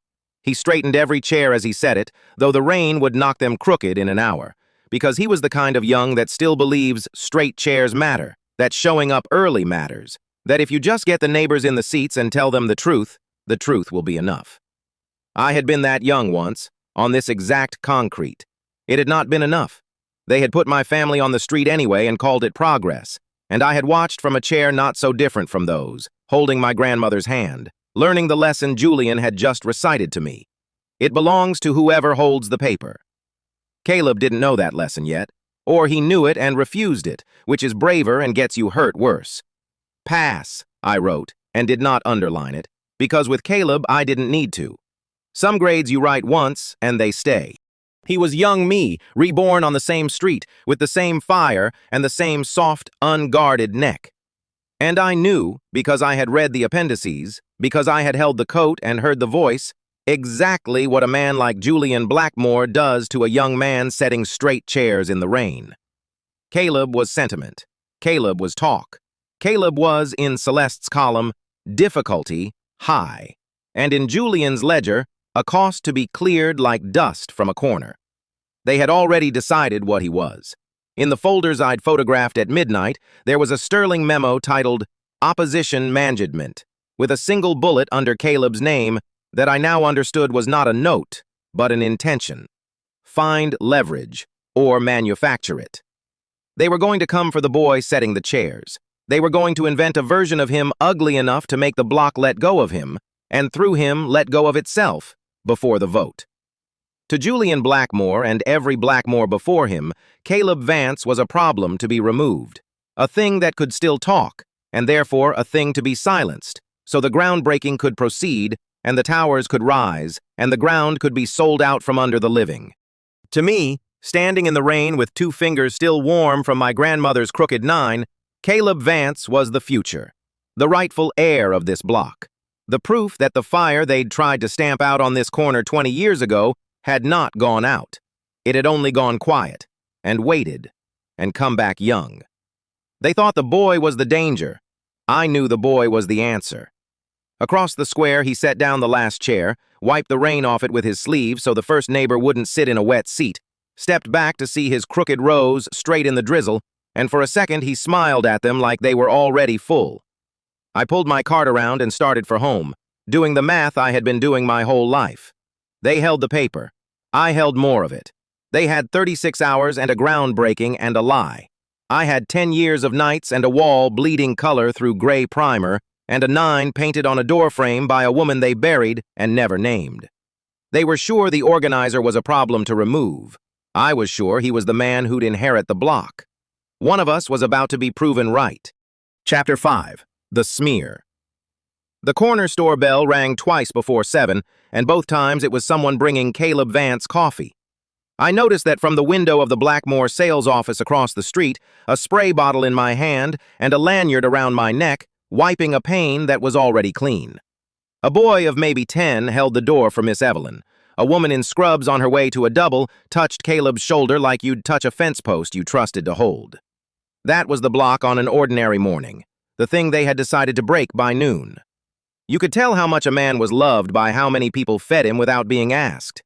By that measure, Caleb Vance was the richest person on Merriman Street, and he did not own a single square foot of it. He owned a clipboard, a folding table, and a tenant union sign-up sheet with 91 names on it. And to the men across the street, those names were the only thing standing between Julian Blackmore and a clear lot at dawn. So they were going to turn his 91 names against him. I had watched the decision get made the night before, from behind a mop, and now I was here early to watch them build the thing itself. You can't see who someone really is until they've decided you're no one. They had decided that about me a long time ago. It made me the most dangerous cleaner in town. 7:40 a.m. Garrett Sterling came in through the back with 2 paper bags and the particular cheer of a man who has convinced himself that what he is about to do is just PR. He set the bags on the conference table, and I set my card in the corner, and neither fact registered on him as related. I was furniture. He had never once looked at my face long enough to describe it to a stranger. Celeste says we've got until the vote, Sterling said to Victor Stone, who came in behind him smelling of good cologne and worse intentions. Tomorrow. The event's at dawn, so this has to land today, midday, the 6 o'clock story and the morning paper both. 1 block of the news cycle. That's all we need. 1 block to bury 1 block, Stone said, and laughed at his own joke, and helped himself to a pastry with the ease of a man used to being fed by people he was in the process of robbing. Commissioner Victor Stone. Fail. I started on the baseboards, which put me low, near the table legs, exactly where people forget a person can have ears. "Walk me through it," Stone said. "It's clean," Sterling said, and I almost laughed at the word down there on my knees. "We don't invent a crime. That's amateur. That gets you sued. We take true things and bend the light. Brooks ran a youth arts grant 3 years ago through the Old Neighborhood Association. $9,000. City money. Everything he did was legit. But the paperwork's a mess because he was 24 and doing it off a card table, not because he stole anything. So," he spread his hands, "we hand a reporter the gaps and not the receipts. Questions raised over community leaders' handling of public grant. We don't say he's a thief. We ask whether he might be. The question does the work. By the time anybody finds the receipts, the vote's over and the equipment's on the lot." "And the record," Stone said. "Right, the other half." Sterling's voice dropped, pleased with itself. "There's an Arthur Davies with a W, older, different man entirely, with a real record 2 counties over. Old, petty. We don't say it's the same person. We put the 2 in the same packet and let the reporter's laziness do it. Grant questions on top, a record surfaces underneath, same last name, and the brain staples them together for free. We never lie in print. We just arrange." Stone chewed. "You've got the real Brooks's grant file."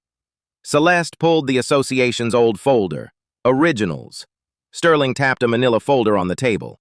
"I photocopy the ugly pages and shred the ones with the receipts stapled behind them, so if anyone comes asking, the file only says what we want.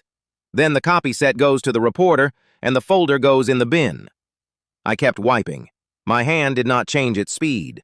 Inside my chest, something old and cold turned over once, slow, like a key finding a lock it had been cut for years ago. They were going to shred the receipts. They were going to put the true pages in my bin. This was the whole machine in miniature. Edmund Blackmore had done it to my grandmother with the word squatter and a photograph from a bad angle. His son's men were doing it to Caleb with a folder and a name spelled with a W. 20 years, and the only thing that had changed was the font. "Do it in writing," Stone said, and stood brushing crumbs. "I want the reporter's questions to look like they came from a concerned citizen, not my office.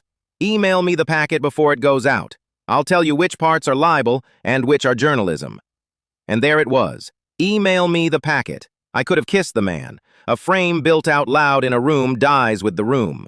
A frame built in an email lives forever, in a server, with a timestamp, waiting for the person who owns the trust that owns the block. I did not need to stop them. I needed them to write it all down. So I wiped their baseboards and let them be thorough, and I graded the room.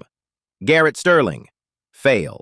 A clerk's fail, a man who called shredding evidence arranging because arranging let him sleep. Those are the ones who write everything down. They think tidy is the same as innocent. 8:20 a.m. They left for Stone's office to make it official. The shredder ran 90 seconds behind the partition. I heard it eat the receipts, that thin scream of paper, and then Sterling dropped the gutted folder in the bin by the copier, the bin I emptied, the bin that was, as far as the Blackmore group was concerned, the last stop before the center of the earth. It was the first stop on the way to my kitchen table. I finished the baseboards and the glass. I emptied every wastebasket into my rolling bag, unhurried, the way I had 1,000 nights.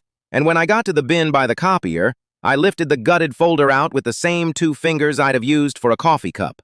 One more thing a cleaner was taking away so the office would look nice for the buyers. The shredder cross-cut the receipts, but shredders are stupid about staples. 3 pages had jammed at the top of the basket. Only their bottoms chewed, the itemized halves whole.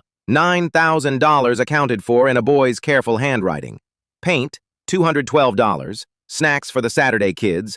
Honorarium for the muralist, $150. I read that last line twice. Caleb had paid a muralist $150 to teach children to paint a wall, and they were going to shred the receipt and call him a thief for it. I did not feel the cold steel thing then. I felt the other thing, the one under it, the one I keep in the folder nobody opens. I put the pages in my coat, flat against my chest, where I used to keep the hand-painted 9 my grandmother pried off our doorframe the day the marshals came. Then I clipped my lanyard straight and pushed my cart out into the morning, past Brooke Winslow's photograph, smiling at a neighborhood she had emptied once already, and crossed to the block, to the people, to the part of the day where I was allowed to be a person. 9:15 a.m. Miss Evelyn Hayes was on the stoop of number 11 with a coffee she hadn't touched. Watching Caleb across the way explain to a frightened family that a rumor was not an eviction. She was 91, the same number as the names on his sheet, she liked to point out, and had lived on Merriman Street since before it had my family in it. I brought her the paper every morning. That was the cover for sitting a while. She took it and didn't open it and looked at my hands instead. "You paint," she said. It was not a question, and it landed like a slat pulled from a fence. "Ma'am?" "Yesterday, that door frame at the community room. You taped the glass and painted the frame from the top hinge down, one side, then the other, never crossing your own wet edge." She set the paper on her knee. Her voice had gone very quiet and very steady, the voice you use when you are afraid to be wrong about a thing you want badly to be right about. "There was one woman on this whole block who taped glass before she painted a frame. Naomi Emeka. She taught it to exactly one child, on the stoop of number 9, because that child would not sit still for anything else. Top hinge down, never cross your wet edge." Evelyn's eyes came up to my face and did not leave it. "You've got a scar through your left eyebrow, baby, from the corner of Naomi's counter. You were 7 and ran for the candy shelf and caught it and bled all over the peppermints. And your grandmother didn't yell, she just laughed and taped you up and made you help her repaint the counter edge so the next child wouldn't do it." The street kept moving. A bus sighed at the corner. I had built a great cold machine over 20 years, gear by gear, so I would never again feel exactly what I felt on that stoop. And Miss Evelyn Hayes reached past all of it with a story about peppermints. "Little Zola," she said, "from number 9. "Miss Evelyn," I said, and my voice was not the cold steel voice, it was 7 years old. "Please don't say it out loud yet." She heard yet. She was 91. She had not gotten there by being slow. Her eyes moved off my face, out to the sales office window, to Brooke's photograph, and back to me, and something in her sat up straight after a very long time sitting down. "They don't know," she breathed. "No." "You bought it back." She said it the way you'd name a thing you'd prayed for so long you'd stopped expecting it. "Somebody's been buying the block for years and nobody could find who, and Caleb thought it was them and I thought it was a saint. And it was you." "Cornerstone," I said, the whole confession in one word, and watched a 91-year-old woman decide, in about a second and a half, to become the second most dangerous person on Merriman Street. "It's me." Tomorrow at dawn they mean to finish what Edmund Blackmore started, and this morning they built a lie to take Caleb off the board first, and I have the pieces of it in my coat. I need someone who knows every door and every name and who's wavering. I can't be seen asking. You can. Evelyn Grant folded the newspaper very precisely, taped glass precise, set it aside, and drank her cold coffee like a woman going to work. "Naomi's girl," she said. "Lord. All right. You tell me what you need, you call me Evelyn, and you let me be some use before I go. What do we do first?" "First we do nothing," I said. "We let them commit it to writing.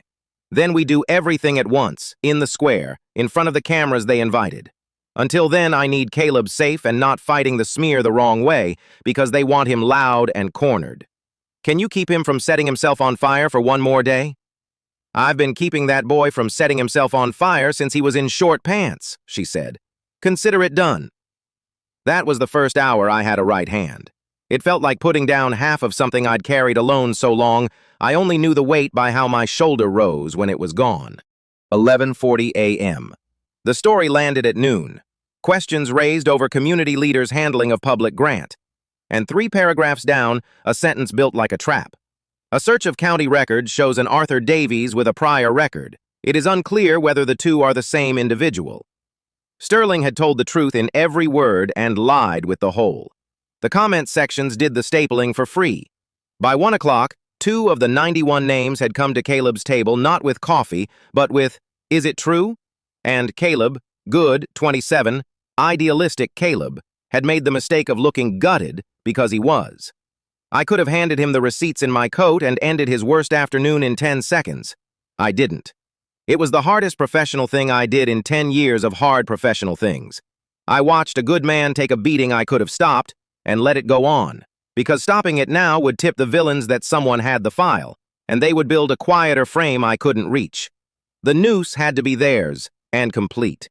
Caleb's bad afternoon was the price of their good rope, and I hated it, and I paid it, and marked in the ledger that I owed him, Caleb Vance, pass, and a debt against my name, and sent Evelyn to hold the line.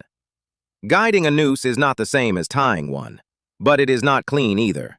I won't pretend it was. 2:30 p.m.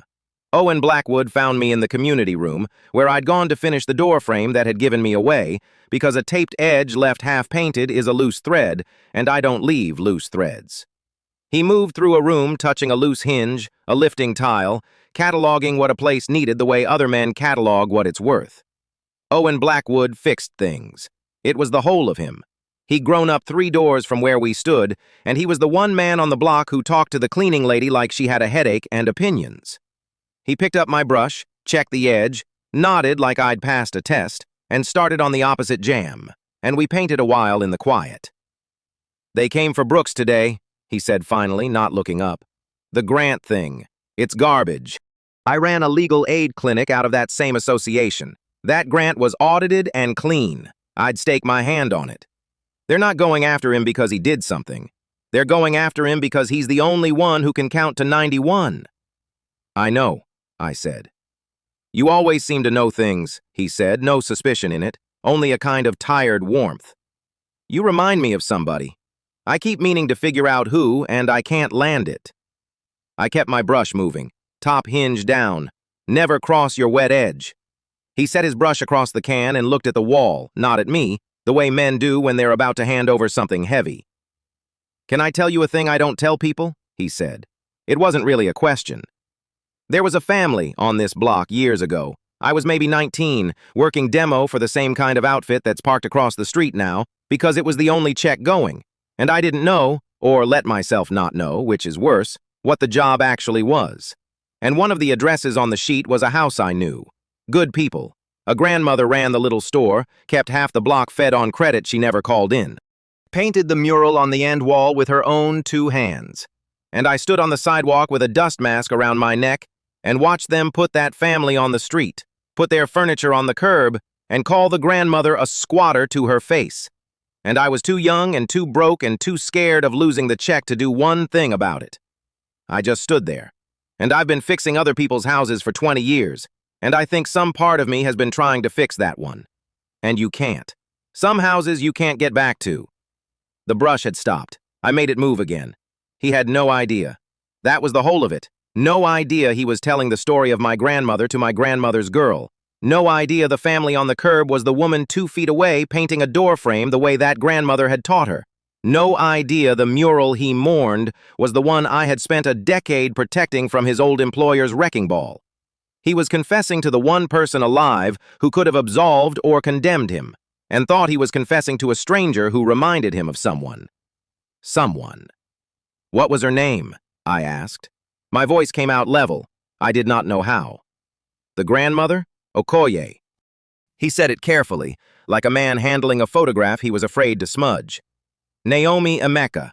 There was a little girl, too. I never knew what happened to her. I looked a couple times over the years. You don't find people who've been erased on purpose."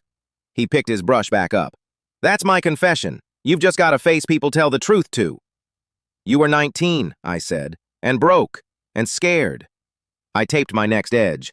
"The men who should carry that are across the street in good coats, and they aren't carrying it at all. You've carried it 20 years for something you didn't do. That's not guilt, Owen. That's the opposite.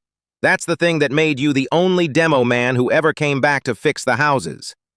He looked at me a long moment, and something in his face eased, and I hated that I could give him that and still not give him the one word that would have finished it, not with the noose still slack and dawn still coming. "You've got Merriman in you," he said quietly. "I've said it before. I mean it more today." "I know you do," I said, and it came out gentler than the cold steel woman had said anything in 10 years. We finished the door frame. It was, I'll say, a good door frame. 6 p.m. The smear was the 6 o'clock story as promised. And that evening, after dark, with 3 keystrokes on a machine they let the cleaner dust around, I found it in the sent folder. From Sterling, C.C. Stone, subject line, Brooks, coordinated timing. Body containing the words, "Surface the gaps, hold the receipts." the packet attached, above which Stone had typed with his own thumbs. Good. Space the question so it doesn't trace to my office. This one had been foldered, time-stamped, backed up, mirrored to a server whose subpoena I could feel taking shape in the near dark like breath on cold glass. And because I was Cornerstone, and Cornerstone held the deeds and had standing, and because the Youth Arts Grant had run through the Neighborhood Association, whose successor entity Cornerstone had quietly absorbed 2 years back, the audit records Owen had staked his hand on were, it turned out, mine. I could pull the clean file and set Caleb's true receipts beside Sterling's arranged gaps and let the whole do the work in the other direction. The shredded halves in my coat, the clean hole in my archive, the confession in their own sent folder, 3 copies of the same truth, and the men who built the lie had handed me every one. I did not send a thing. You find out what a place is really worth at night, when the sales office is dark and the only ones left are the people who call it home. I turned off the lights I was paid to turn off and stood a moment looking across at the block, at Caleb's folded table, at Evelyn's lit window on number 11, at the end wall where under a tarp my grandmother's mural waited for a morning it did not yet know was coming, and let them keep their good rope one more night. You can't see who someone really is until they've decided you're no one. They had decided it about me 20 years ago, on a curb, with a dust mask and a photograph and a word like squatter. I had spent 20 years becoming the one thing they never checked for, the no one who owned the ground. Sterling, fail, in writing, in his own sent folder. Stone, fail, with his own thumbs. Caleb, pass, and a debt I would pay in full, in public, at dawn. Evelyn, pass, and mine. Owen, pass, and something I had no ledger column for. I walked home along Merriman with the receipts flat against my chest, past the corner where the store had been, and stood a while under the tarped mural in the dark, and made my grandmother a promise I had made her 100 times and would keep exactly once. Across the street, a banner had gone up while I painted a door frame. Groundbreaking, Merriman Square, dawn. A new chapter for the neighborhood. Champagne and shovels, and a smiling star realtor and an anonymous investor to be unveiled. The whole block herded to the edges to watch their homes named a fresh start. They were going to break ground at dawn. Dawn was the deadline I had spent 10 years refusing to meet.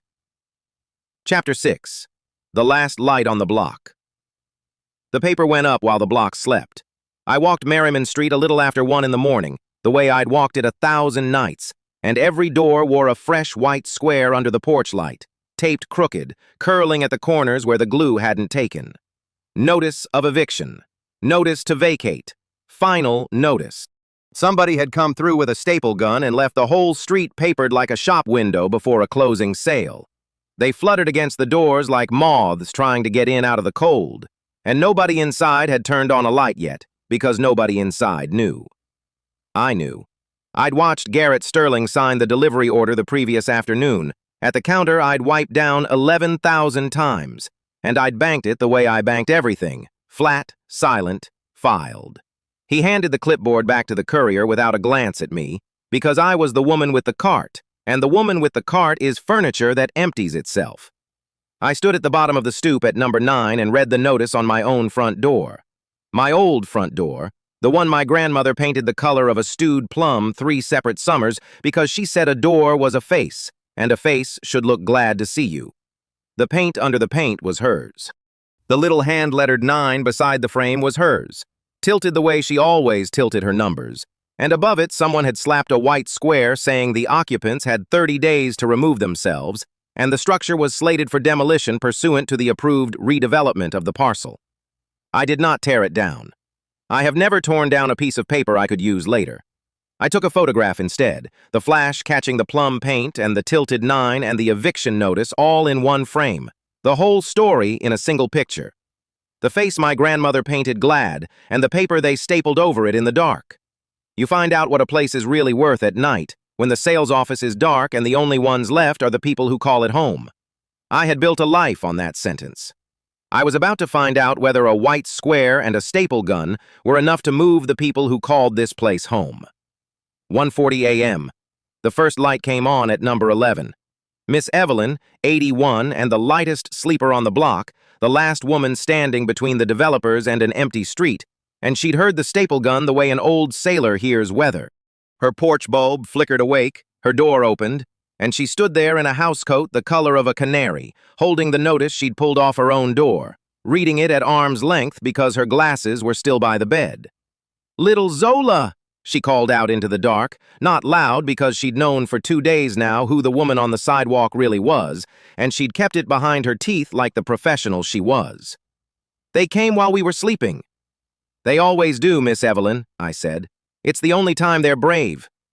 She came down her steps one at a time, one hand on the rail, and put the notice in my hand as if I were the one person on earth who might know what to do with it. I was. She just didn't know how much. 11 doors, she said. "I counted from my window. That's every family that's left." "I know." She looked at me a long moment under the porch light, the notice trembling in the wind between us, and I saw her decide not to ask the question she wanted to. "Girl, if you are who I think you are, then why is there still paper on these doors?" A fair question. I would have asked it. But the answer was the reason I hadn't slept in 3 days, and it wasn't one I could give on a stoop at 1:45, so I gave her the only thing I had that was true. "They're going to think they've won by breakfast," I said. "I need them to think that. I need them all the way in. Can you trust me one more day, Miss Evelyn? One more day of them thinking they've won?" She folded the notice into a neat square and tucked it into the pocket of her canary housecoat like a woman filing evidence, which is exactly what she was doing, because Naomi Emeka had trained her friends the way generals train aides. "I trusted your grandmother 40 years, she said. "You've got a day." Pass. I'd graded her the first hour I knew her, and she kept earning it. 2:20 a.m. The equipment came in low gear with its lights off, which is how you move an excavator when you don't want a neighborhood watching. I heard it before I saw it. That diesel idle that gets into the sternum, and then the flatbed crawled down Merriman with its yellow beast chained to the deck, a second truck behind it, and behind that, a foreman's white pickup. They staged in the empty lot at the dead end, where the corner store used to be, where my grandmother used to be. They parked the excavator facing the mural. I want to be precise about the mural, because it is the thing I've protected longest and told no one I protected. Naomi Emeka painted the end wall the summer I was 9. The whole street done small and bright, every stoop with its family on it, the corner store with its awning, a girl in a yellow dress doing hopscotch on squares still faintly chalked, 20 years later, on the real concrete underneath. She painted herself into it, in the store doorway, one hand up. She painted me in the yellow dress. For 10 years I'd paid, through shell contractors and a non-profit that existed only on paper, to have that wall sealed and its flaking corners feathered back so gently the residents thought the paint was simply stubborn, simply refusing to die. It refused because I paid it to. And now an excavator sat 11 feet from it, bucket lowered like a dog's head, waiting for dawn. I stood at the edge of the lot and did the arithmetic I'd been doing my whole adult life, the arithmetic of not throwing the punch too early. Every muscle in me wanted to walk into that foreman's headlights and say the words that would end it. "I own this ground. Go home." I did not. Said to a foreman at 2 in the morning, they stopped one excavator for one night and warned every villain I'd spent 10 years assembling that the cleaner was not a cleaner. Said at 9, in the square, before the press they'd invited and the block they'd gathered to humiliate, those same words ended the Blackmore group. Timing was the only weapon I'd ever needed. I let the excavator sit. 2:45 a.m. Then Caleb came over the fence. I heard him before I placed him. A scrabble, a soft grunt, the chain link singing, and a shape dropped into the lot 40 feet from me and froze. Caleb Vance. Smeared, locked out, disgraced by breakfast across 3 papers and a housing blog, the organizer they'd spent good money to turn into a liar so the tenants would stop listening to the one person telling them the truth. He'd been barred from his own tenants' meeting that evening. Celeste had read him the trespass letter with the pleasure of a small woman handed a large stick, and here he was at 2:45, over a fence into a demolition lot, because a man like Caleb does not stop organizing just because you've told the world he's a criminal. He simply organizes in the dark. He saw me and went still. "It's the cleaning lady," he said, half to himself. "You shouldn't be here. This is about to be a very bad place to be standing." nor you, I said. You especially. If they photograph you inside this fence tonight, they don't even have to make up the next story. That landed. He looked at the excavator, at the mural, at the 11-doored street with its white squares fluttering, and something in his young face cracked. Not weakness, the opposite of it. The exhaustion of a person shoved down 4 times and calculating the getting up. I knew that arithmetic. I'd done it at his age on this exact street and gotten up slow and quiet and lethal. And here I was. They papered every door, he said. Every family all at once at night, so nobody could gather. Evelyn, the Morales kids, Mr. Nwadike, who can't do stairs, timed so we'd wake up alone and scared and think we're the only ones. His hands were shaking, and not from cold. It works. That's the thing nobody tells you. Half of them are going to call the number and take the relocation check before I can even get a wrong to meet in. Then don't get a room, I said. Get a stoop. Every stoop. Knock on 11 doors at 6 in the morning before anyone's made a single phone call, and stand on the sidewalk where they can all see each other still standing there. They papered the doors to make everyone feel alone. You unpaper them by putting the people back where they can count each other. He stared at me. It is a strange thing to watch a person hear his own best instinct said back to him by a woman he thinks empties bins. Yeah, he said. That's exactly right. How do you... And then he stopped himself, because it wasn't the hour for that, and God bless him, he let it go. Owen is trying to file something, an emergency stay, whatever the aid clinic can throw at a permit before 9. He's been on the phone since midnight. Says it's fast-tracked, signed. The commissioner walked it through, no time and no grounds and no money. He stopped. He says it's already lost. He's doing it anyway. He said, I watched a family go on the street once and did nothing. Not twice. The lot was very quiet. The excavator ticked as its engine cooled. Somewhere, a white square scratched against a door in the wind. I watched a family go on the street once and did nothing. Not twice. Owen Blackwood did not know he was saying that about me, that the family was mine, that the girl he'd watched put out on the pavement 2 decades ago in a yellow dress with a box of her grandmother's dishes was standing 40 feet from him in the dark, running the whole board he couldn't see. He'd made the same confession to me himself, 4 nights ago over cold coffee, thinking he was talking to a stranger. You've got Merriman in you, he'd said. He had no idea how much. Tell Owen, I said carefully, to file it anyway. Tell him to make it as loud and as legal and as documented as he can, and to make sure the housing reporter has a copy of the filing by 7. Tell him the grounds don't have to win. They just have to exist on the record before 9 o'clock. Caleb frowned. That won't stop the machine. No, I agreed. But when the machine stops anyway, it'll matter a great deal who's on record having tried. He didn't understand me. He wasn't supposed to. He went back over the fence to knock on 11 doors before dawn, and I stood in the lot with the yellow beast and my grandmother's painted face on the wall and made my first move. 3:10 a.m. I did not make it as Zola Emeka cleaner. I made it as no one anybody could see. I had a phone that belonged to no name. On it lived the only door into Cornerstone Trust, the anonymous development trust whose principle of record was sealed under 3 layers of counsel that had over 10 years quietly bought Merriman Street back deed by deed until it held the majority of the block, and every family on it thought their landlord was some faceless firm that never raised the rent and never, ever sold. That firm was me. I was the landlord who wouldn't sell, the reason the Blackmore Group had spent 2 years and a bribed commissioner trying to force a raising through instead of simply buying the land. Because they couldn't. Most of it was already mine, and they had no idea, because a sealed trust is a wall with no name on it. Here is the thing about Stone's fast-tracked demolition permit that he had not troubled himself to check, because charming men rarely check the things beneath them. You cannot lawfully demolish a structure over the recorded objection of the parcel's majority deed holder. The permit assumed the residents were tenants with nothing but leases to waive. Cornerstone was not a tenant. Cornerstone was the owner of record on the majority of Merriman Street, and Cornerstone had, at 3:11 that morning, through counsel who'd waited up 2 days for my word, filed an emergency motion to enjoin the demolition and freeze the permit, on the ironclad grounds that the city had approved the raising of buildings the applicant did not own and could not touch. I did not sign it, Zola Emeka. I signed it with the seal, Cornerstone Trust, by its counsel, moving to protect its property. No face, no name. A wall filing a wall. It would land on a clerk's desk within the hour, on the housing reporter's phone by 7, on Stone's desk by 8, and it would say, in the flat language of the law, that the ground the Blackmore Group meant to break at 9 belonged to somebody they'd never met and could not stop, and it would not say who.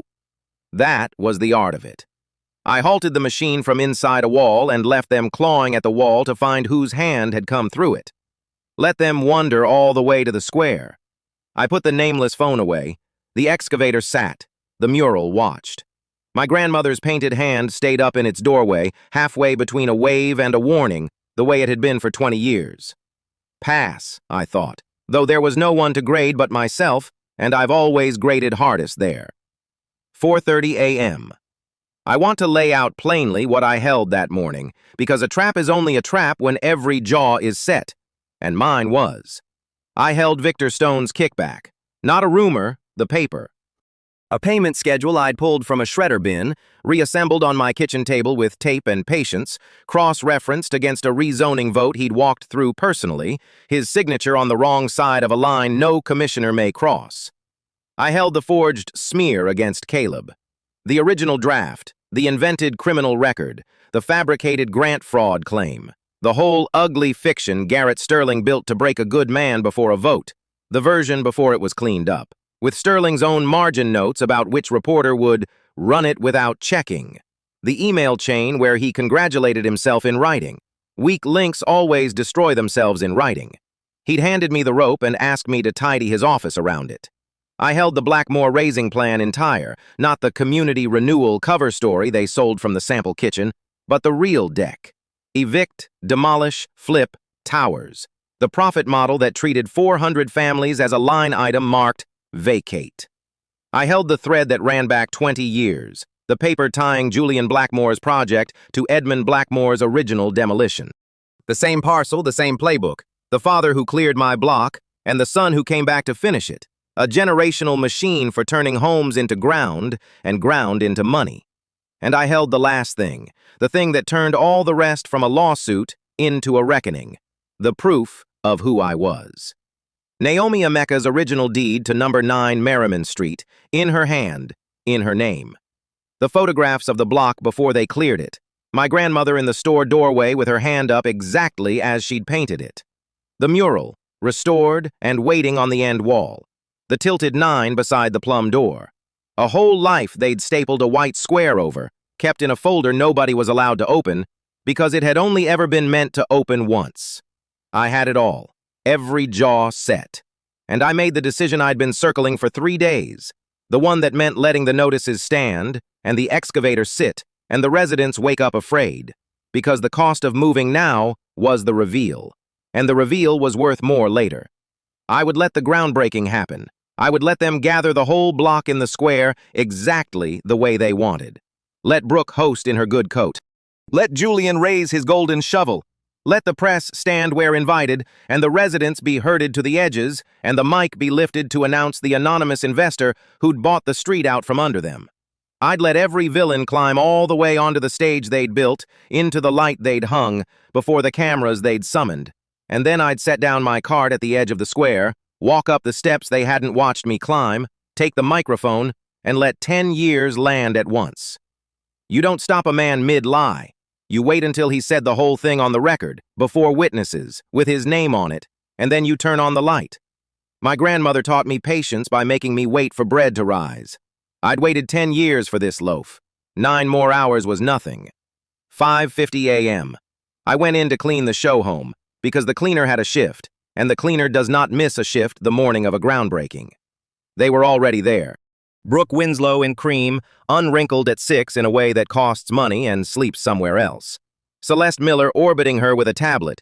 Victor Stone with a coffee and the loose, pleased posture of a man who expected to be thanked at a ribbon. Garrett Sterling by the window, thumbing his phone, checking no doubt whether the story about Caleb had run. And Julian Blackmore in the center of the room where the light was best, holding court over a marble island in a kitchen no one would cook in. He handed me his coat without looking, held it out into the air beside him, certain a hand would take it, never turning his head to see whose. It is the truest thing I know about the Hargroves. I took it. I've taken that coat before. I hung it where he'd want it, refilled the glasses, ran a cloth along a counter already clean, and became, as I've made a career of becoming, a fixture that empties ashtrays. Celeste handed round the good crystal at 6 in the morning because a man like Julian Blackmore toasts before a groundbreaking the way other men have coffee. I stood at the counter within arm's reach, cloth in hand, and watched them lift the glasses my hands had just filled. "To a clean parcel," Stone said, warm as a ribbon cutting. "Shovel ready at 9. Brooke didn't raise hers right away. She looked out the window at the 11 white squares on the 11 doors, at the excavator facing a wall she didn't even know was a mural, and something crossed her lovely face that on a warmer person I might have called memory. Then it passed, the way everything human passed across Brooke Winslow without stopping. "To clearing the last of the deadwood off the block," she said, finally. The deadwood. 11 families. Miss Evelyn at 81, Mr. Nwadike, who couldn't do stairs, the Morales children, and a girl who'd once done hopscotch on squares still faintly chalked under the paint. They drank. They laughed the small, satisfied laugh of people who believe the story is over. And I stepped in with my cloth, quiet as furniture, and refilled the glass Brooke had just emptied, close enough to smell her perfume, close enough that if she'd turned her head 1 degree, she'd have looked straight into the face of the girl she'd put on the stoop 20 years ago. She didn't turn her head. You can't see who someone really is until they've decided you're no one. She decided I was no one on this block 2 decades back and never once revised the grade. "Careful with that decanter, sweetheart," she said, not looking at me. "It's older than you." "Yes, ma'am," I said, and set it down without a sound. "No, it isn't. Nothing in this room is older than what I carry." And I filled the glass to the exact line she liked and graded the whole toasting circle of them the way my grandmother taught me to grade bread, by whether it had risen or gone sour in the dark. Fail, fail, fail, fail. Every glass a failing grade, poured neat, served smiling. They set the groundbreaking for 9 in the morning. They had no idea the woman who owned the ground had been emptying their wastebaskets for 10 years. Chapter 7. The Girl They Turned Away. They had put a stage on the hopscotch. That was the first thing I saw when I wheeled the cart into Merriman Square at 8:30 that morning. A temporary platform of clean pine boards laid down over the chalk squares that generations of us had scuffed into the concrete, the numbers still faint at the edges where the pine didn't reach. Someone had strung a banner between the 2 lampposts my grandmother used to hang her wash line from. Hargrove Group, it read, in a font that cost more than a month's rent used to. A new chapter for Merriman. Underneath, smaller, so the cameras would have to lean in to catch the mercy of it. A community reborn. I set the cart against the corner store wall, in the shadow of the mural, and I began to arrange the folding chairs nobody had asked me to arrange, because a woman with a cart and a tabard can go anywhere she likes if she keeps her hands busy. Nobody looks at busy hands. I had learned that at 40, and I had learned it at 9. The square filled from the top, the clean part first. The folding chairs at the front took the invited. The men in the good coats, the women in sunglasses that cost more than glass has any right to, 2 people I recognized from the zoning office, and Victor Stone himself, our development commissioner, shaking hands as if hands were votes and votes were money, which for him, they had always been the same thing. Behind them, penned by a velvet rope that had never in its life seen a square like this one, the press.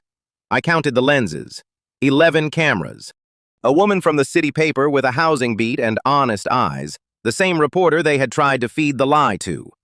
A man from the property section who had already written the headline in his head and needed only a quote to hang it on. And behind the press, herded to the far edge where the sun hadn't reached yet, damp still in the stone from the rain overnight, the residents. My residents. Miss Evelyn in her good church coat with her chin up like a flag. Caleb Vance, who 3 days ago had been told he was a fraud and a criminal in a paper he'd never read, standing very straight because standing straight was the only thing they hadn't taken from him yet. Owen Blackwood with his tool bag still on his shoulder out of habit, a man who had come to a groundbreaking the way you come to a funeral, to be near it and unable to stop it. The Contreras, The corner store crew, old Mr. Oladele, who had lived at number 14 for 31 years and had been served with an eviction notice on Tuesday that called him an obstacle to progress. They had put the people who owned nothing at the back, in the cold, behind a rope, so the people who owned everything could be photographed owning it. I had waited 10 years for this exact arrangement, and still, seeing it laid out like that, the powerful in the warm front, my people in the wet back, something in me went very quiet and very clear, the way water goes clear when it stops moving. You find out what a place is really worth in the morning, too, it turns out. When the powerful gather to sell it, and the only ones who love it are standing in the shade. Brooke Winslow took the stage at 4 minutes to 9. She was luminous. I have always given her that. Brooke could stand in front of a demolition and make it look like a sunrise. And this morning she had dressed for it, cream and gold at the throat, her voice already warm before the microphone even reached her. That particular warmth that has nothing under it, like a lamp painted on a wall. She welcomed the press. She welcomed the neighborhood, and she gestured at the back, at my people in the shade, without quite looking at them, the way you gesture at weather. She said the word community the way a locksmith says a lock, as a thing to be gotten past. For too long, she said, Merriman has been a street that time forgot. Today that changes. Today we don't just break ground, we keep a promise. I had a rag in my hand. I wiped down a chair back that was already clean. I graded her, one last time, the way I had graded her every day for a decade. Brooke Winslow, complicit, cruel by policy, not by accident. The face they send out front so you never see the hand behind. Fail, but I was saving hers. Hers I was saving for last, because Brooks was not a business crime and could not be answered with paper. Brooks was older than paper. Then she introduced him, and Julian Blackmore walked out onto the boards over the hopscotch as if the ground had been poured for his feet. You could feel the money change temperature when he stepped up. Julian did not need to be luminous. He let Brooke be luminous. He was the still center a room bends toward. He thanked the commissioner by his first name. He thanked our partners in the city. He talked about vision and about legacy, and he said the word father. My late father, Edmund, who understood before anyone what this part of the city could become.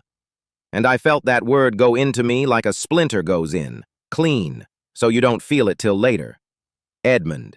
Who had understood it 20-odd years ago when he sent a young woman in a cream coat to stand on our stoops and call us squatters and deadbeats, and put my grandmother's store keys in a lockbox, and cleared the whole block for a rebuild that never honestly came.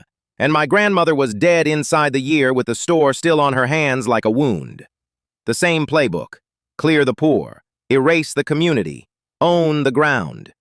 He had run it on 9 of us. His son stood over the chalk to run it on 400. Today, Julian said, we turn the page, and I know there's been concern. He let the words sit, generous, forgiving. Change is hard, but this is not the end of a neighborhood. This is its rebirth. And it was made possible by a partner who believed in this block when no one else would. An investor who quietly acquired this street, parcel by parcel, patiently, over years, and asked for nothing but the chance to see it renewed. Beside me, near the cart, Owen had gone still. Caleb had gone still. Somewhere in the crowd, Miss Evelyn's chin came up another degree. Because they had all wondered, hadn't they? In the meetings, at night, who? Who was the quiet money behind Cornerstone, the trust that had taken deed after deed over the years, its principal sealed, its face a blank. The residents feared it was Blackmore's own shell. Blackmore feared it was a rival about to outbid them. Nobody feared the right thing, which was me. So it's my honor, Julian said, and he turned toward the little podium at the edge of the stage where a leather folder sat open on a signing table, a heavy pen laid across it, a city seal ready. To invite the principal behind Cornerstone Trust to join us. The final signature. The partner who made a new Merriman possible. He smiled at the front rows. Cornerstone's representative, will you come forward and sign?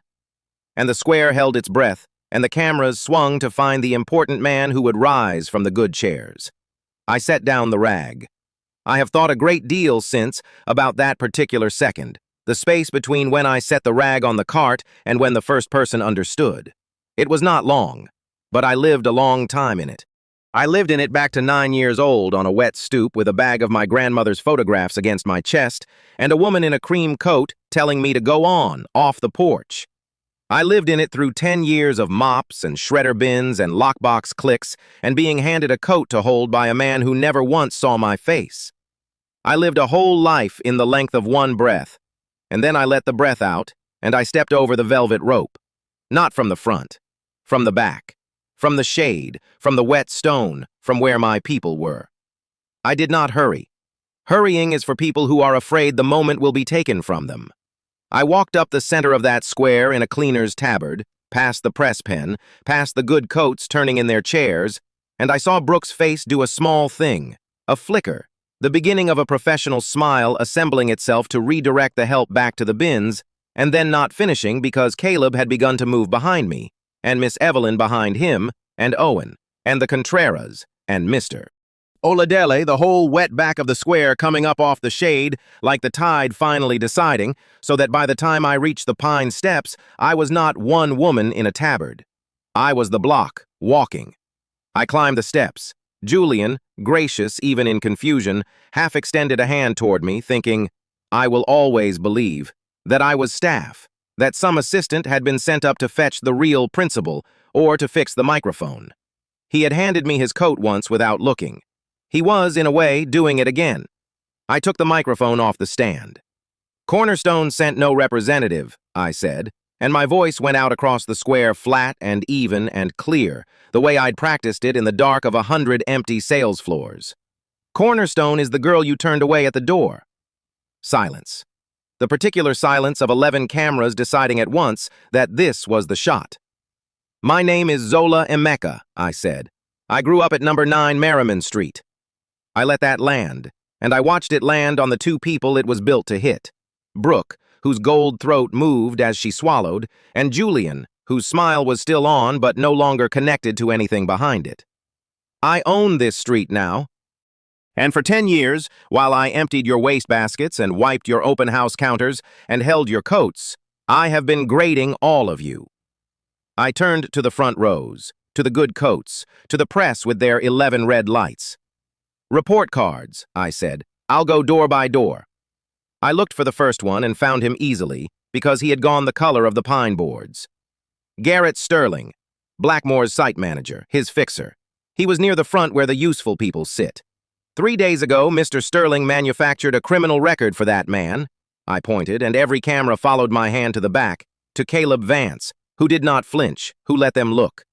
Caleb Vance, who has never done a dishonest thing in his life, whose only crime was organizing his neighbors to keep their homes. Mr. Sterling planted a story of grant fraud with the press to split the tenants before this vote and silence the one voice on this block that could not be bought. I reached into the cart's under tray, where a plain folder had written all morning under a stack of paper towels, and I lifted it. He did it in writing.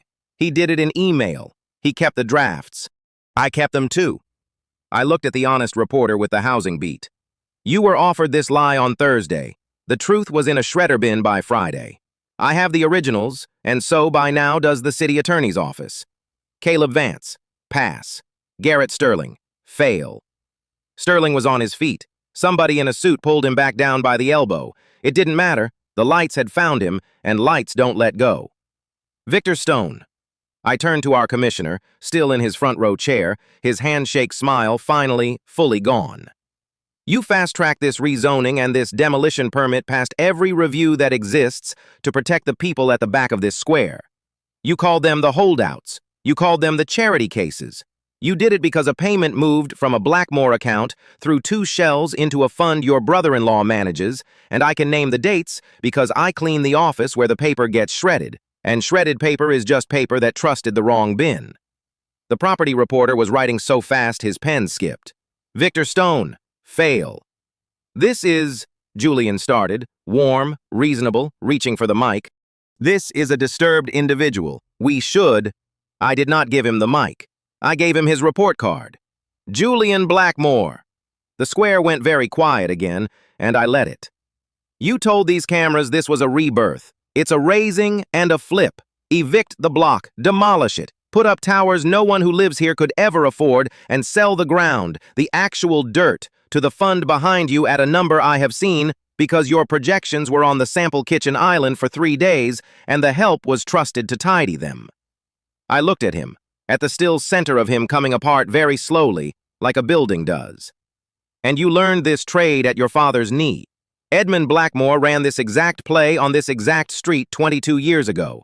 He cleared 9 families off these stoops and called it progress and left a hole in the ground that stayed a hole for a decade. One of those families was mine. I heard from the back, from the shade, a sound go up. Not a cheer, not yet. Lower than a cheer. The sound a block makes when it finally understands that the woman on the stage is one of its own.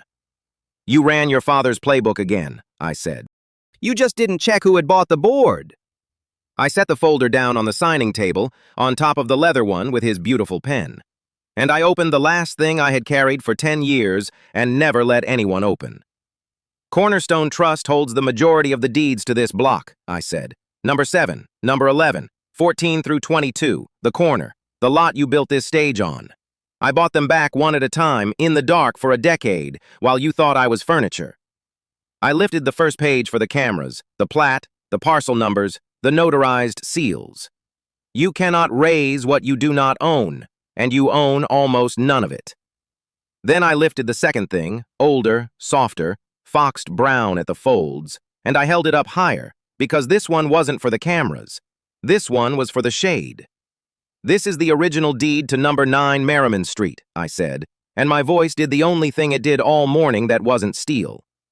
In the name of Naomi Emeka, my grandmother, who ran the corner store you built your stage against, who painted that mural on the end wall with her own hands, so that every child on this block would grow up knowing this was theirs. I did not have to point. Every head had already turned to the end wall, where the mural stood clean and bright in the morning, the mural I had quietly paid to restore in the dark, the market women and the corner store bell, and the hand-painted number 9, colors Naomi mixed, that Julian's people had planned to knock into dust by noon. She told me a home is the one thing they can't repossess if you learn to carry it in your hands. I carried it. For 22 years. All the way back here. Now the sound from the back came all the way up. Now it was a cheer, ragged and enormous, Miss Evelyn's voice somewhere on top of it, and Caleb with both hands over his mouth, and Owen Blackwood staring at me across the whole square with a look on his face like a man watching a door open that he'd stood outside of his entire life. But I wasn't finished. There was one door left, the oldest one. I turned to Brooke Winslow. She had not moved from where she stood at the edge of the stage. The luminous thing had gone out of her entirely. She was just a woman in a cream coat now, which was the exact costume, and I watched her know it. 22 years fell out from under her like the pine boards falling away from the chalk. Brooke, I said it gently. That was the cruelest way I had. You stood on our stoop. You wore that same color. You looked at a 9-year-old girl holding a bag of her grandmother's photographs, and you told her this neighborhood wasn't for people like her. And you told her to go on, off the porch. The cameras had found her. The red lights held her. You've said that line for 22 years, to 100 stoops. I've heard you say it since, in this very square, this week. I stepped toward her, and she stepped back, and there was nowhere to step. So say the other one now. Say the name of the family you put on the street, Brooke. She opened her mouth. Say it, I said. You remember the coat. Say the name. Nothing came out. Her mouth moved and nothing came out, and the whole square watched the star of the Blackmore sales floor, the woman who had never in her life been at a loss for a warm and empty word, stand in the sun she'd banished us into, and fail to produce a single one. She could not say it. She had cleared so many of us she had let herself forget we had names. And now, in front of 11 cameras and the entire block she'd shamed, that mercy she'd granted herself became her sentence. Okoye, I said for her. The family was Okoye. Try to carry it. Then I turned, because there was a clock running behind all of this. There had been the whole morning, and it was almost noon. Down the far end of Merriman, past the mural, the demolition crew had been staged since dawn. 2 excavators, a water truck, men in orange with their coffees, waiting on a signature from a signing table on a stage. And on that table sat the rezoning order, everything but the last name filled in, the pen laid ready. The reveal was the reveal, but a reveal is only a story. The residents at the back did not need a story. They needed their homes to still be standing at 1 o'clock. So I did the two things on the same breath. I picked up Julian Blackmore's beautiful pen. I did not sign his order.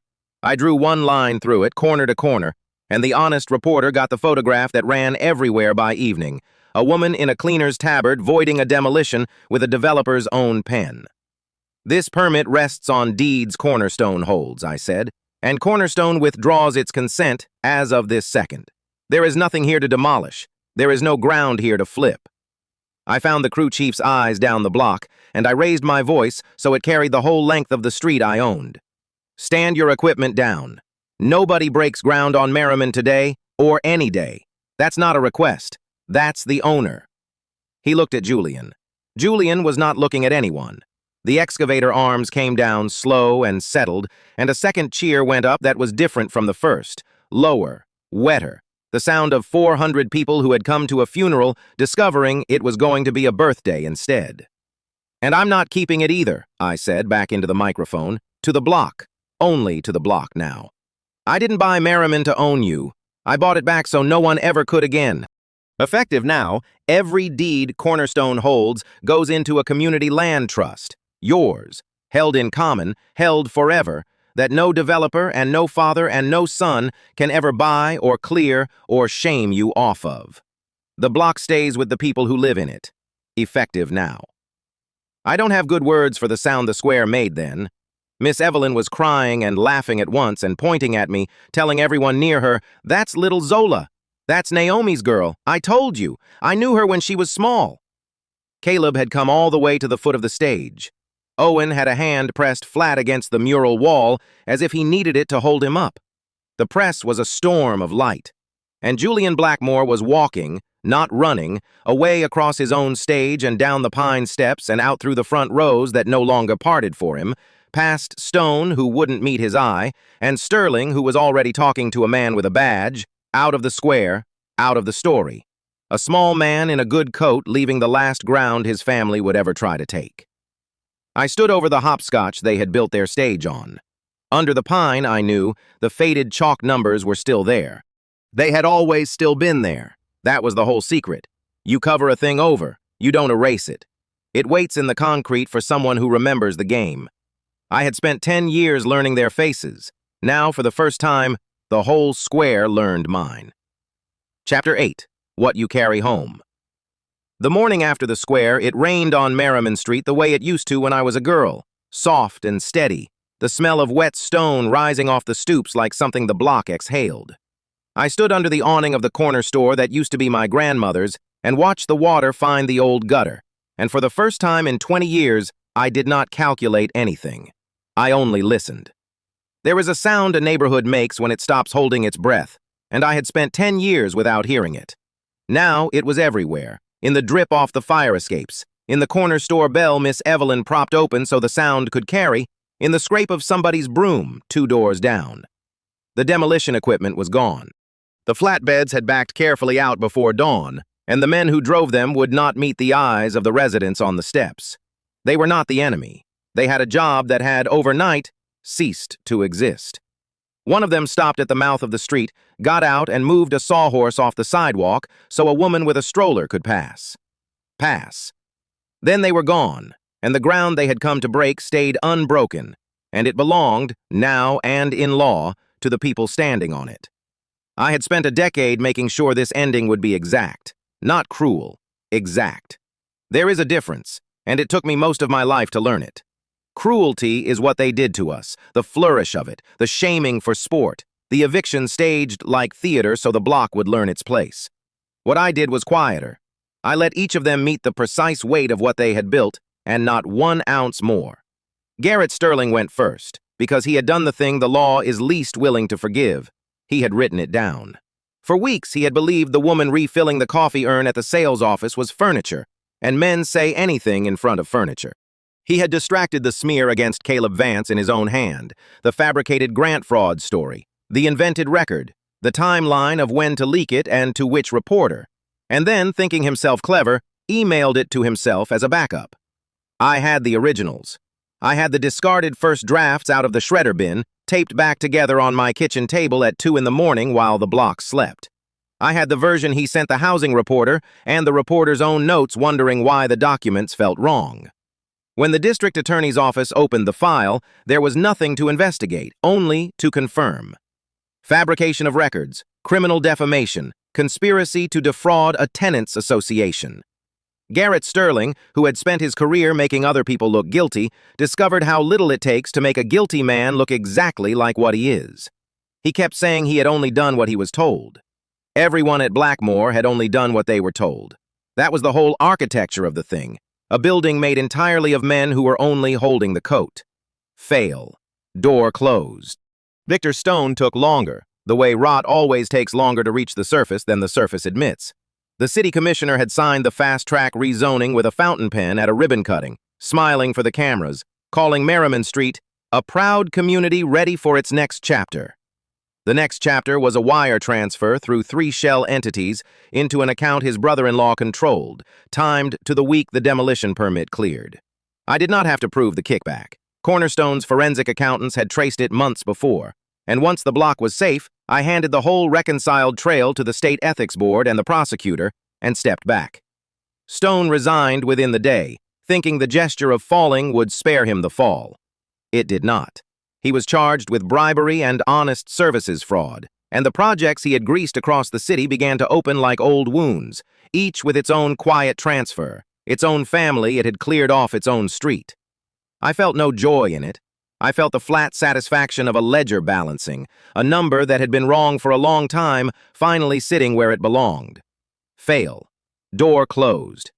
Celeste Miller I had not planned for.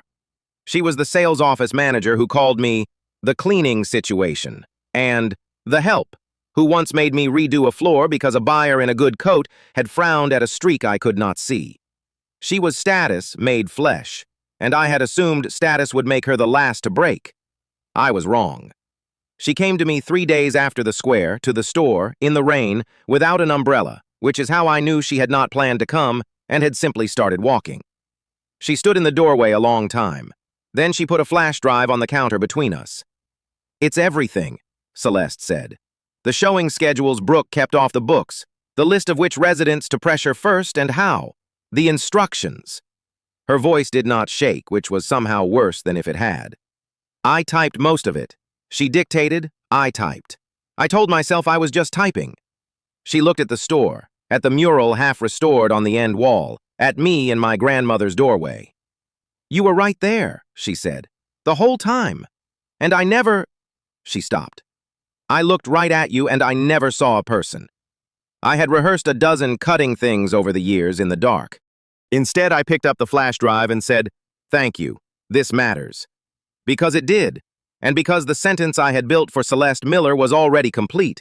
She would carry for the rest of her working life the knowledge that she had handed over her employer's secrets not out of courage, but out of the plain, unbearable weight of having finally seen someone she had decided was no one.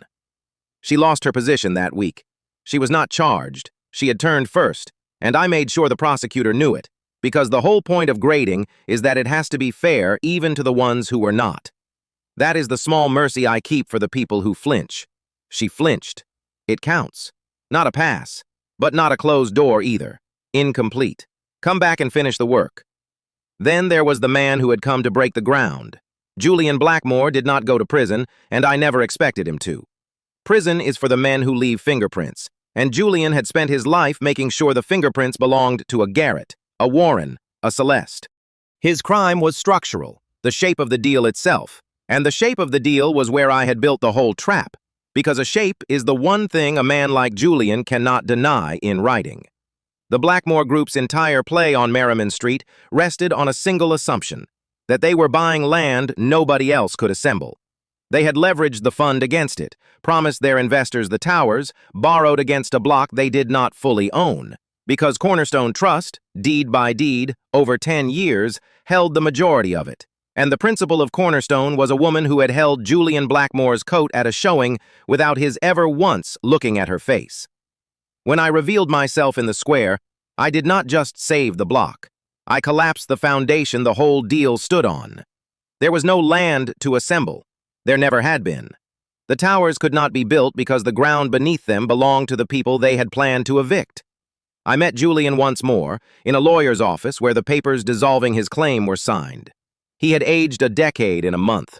He looked at me for a long time, really looked, the way he never had, trying to place me, to find the woman who had taken everything in the woman who had once held his coat, and failing, because the face he was looking for had never registered as a face. His fund ate the loss. It was enormous and public, and his name was on all of it, Blackmore, the name his father had made by clearing streets exactly like mine. The investors who had trusted that name to always know which way the money was going watched it go the other way, and did what money always does when a name stops paying.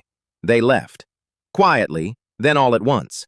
The generational machine Edmund Blackmore had built, clear the poor, erase the community, own the ground, run the play again at scale, finally ran itself off a cliff, because for the first time it had run into someone who had been one of the cleared and had spent 20 years learning the machine from the inside, mopping its floors, reading every plan it left on the table for the help to tidy.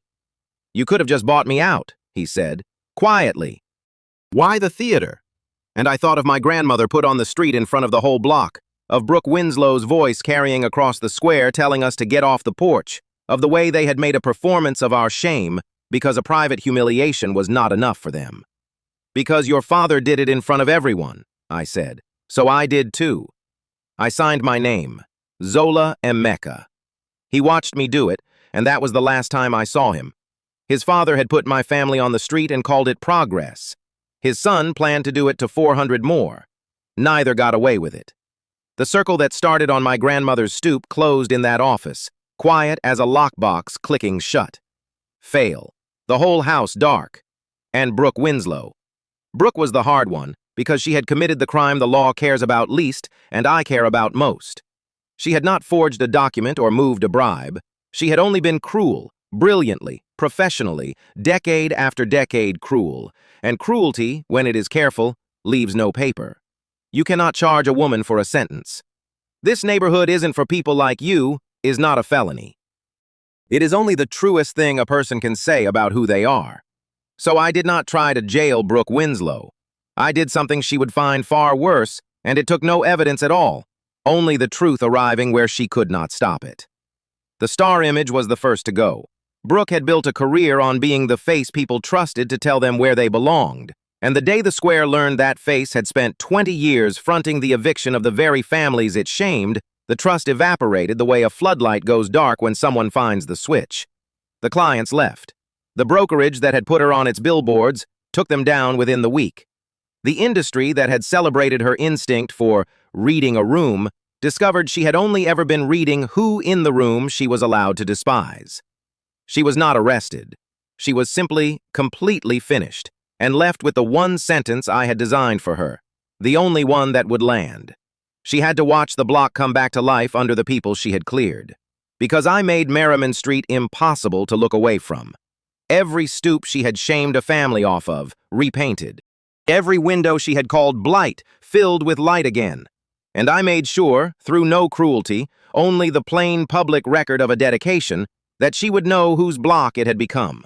We put the block into a community land trust the week after the Square. Not owned by me, not by Cornerstone, not by anyone who could ever sell it out from under the people who swept its steps. Held for the residents, protected in a structure no future Blackmore could assemble, borrow against, or clear.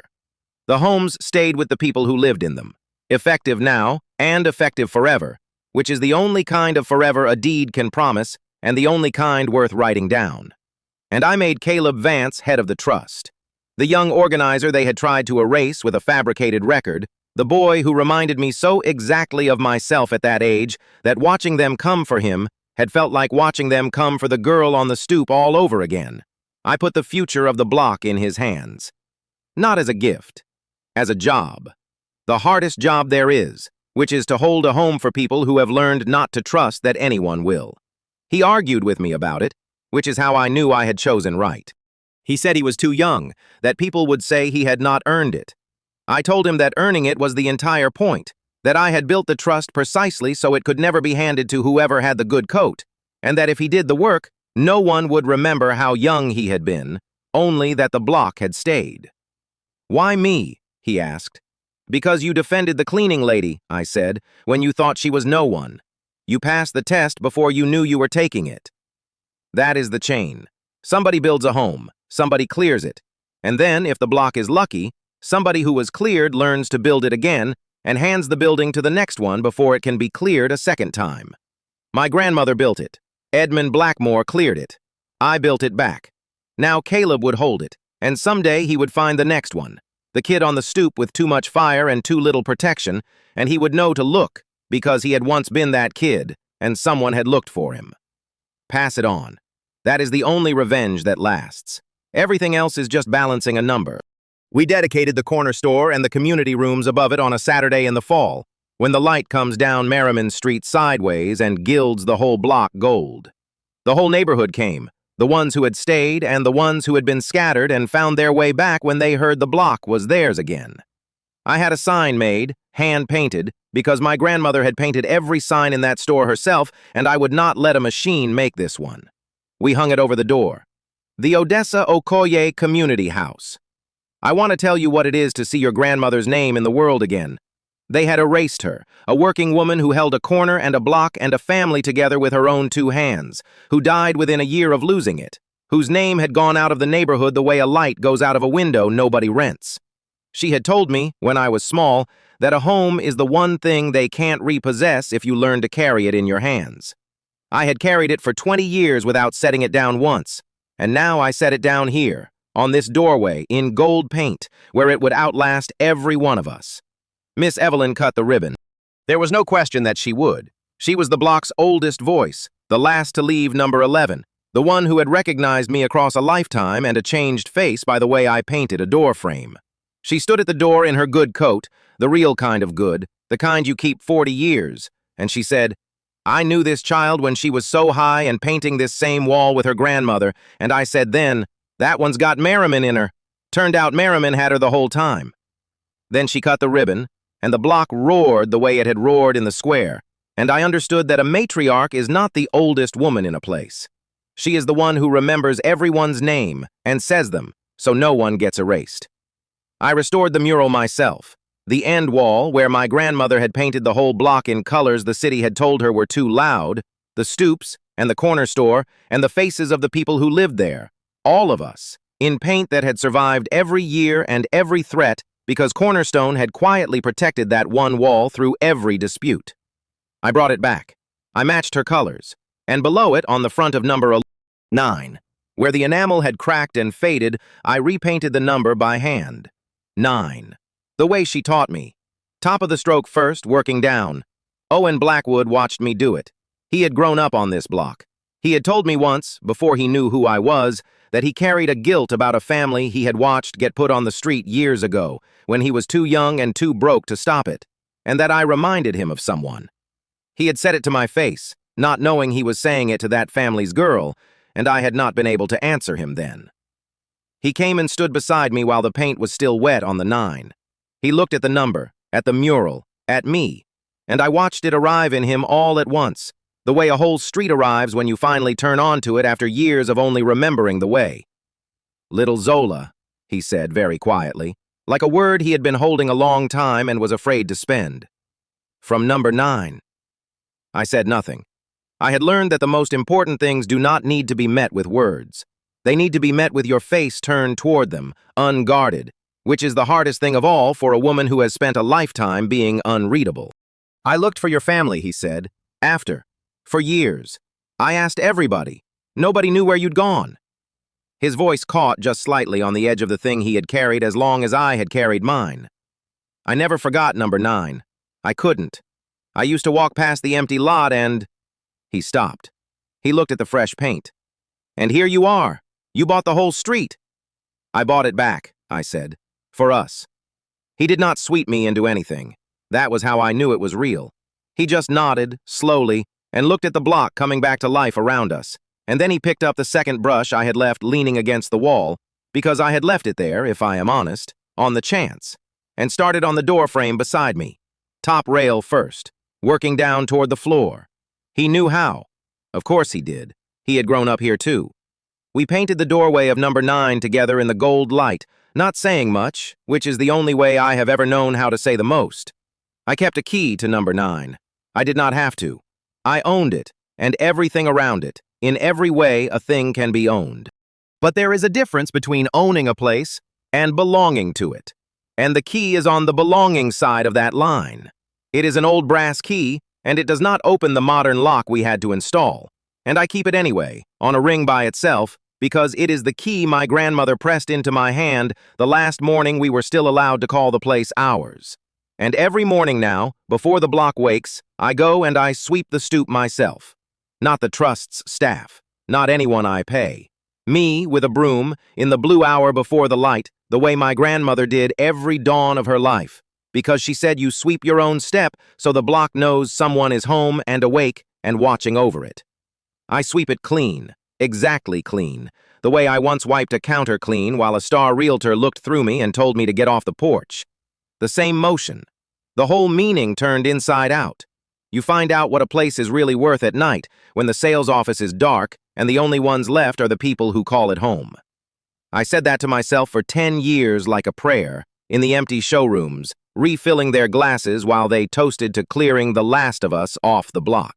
They thought worth was the number on the sign under the floodlight. It never was. It was the stoop. It was the names. It was who stayed when the lights went out.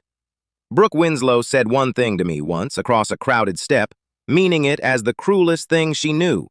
This neighborhood isn't for people like you. She was right about one thing. This neighborhood was never for people like them, the ones who came with the floodlights and the flourish, who cleared the ground to see what it was worth and never once learned a single name on it. It was for people like us, the ones who swept its steps and knew its names and stayed when the lights went out. So I bought it back for us. Not the towers, where the money looks, the stoops, where the home is, where no spotlight ever reaches. You find out what a place is really worth at night, when the sales office is dark and the only ones left are the people who call it home. So do I. Pass.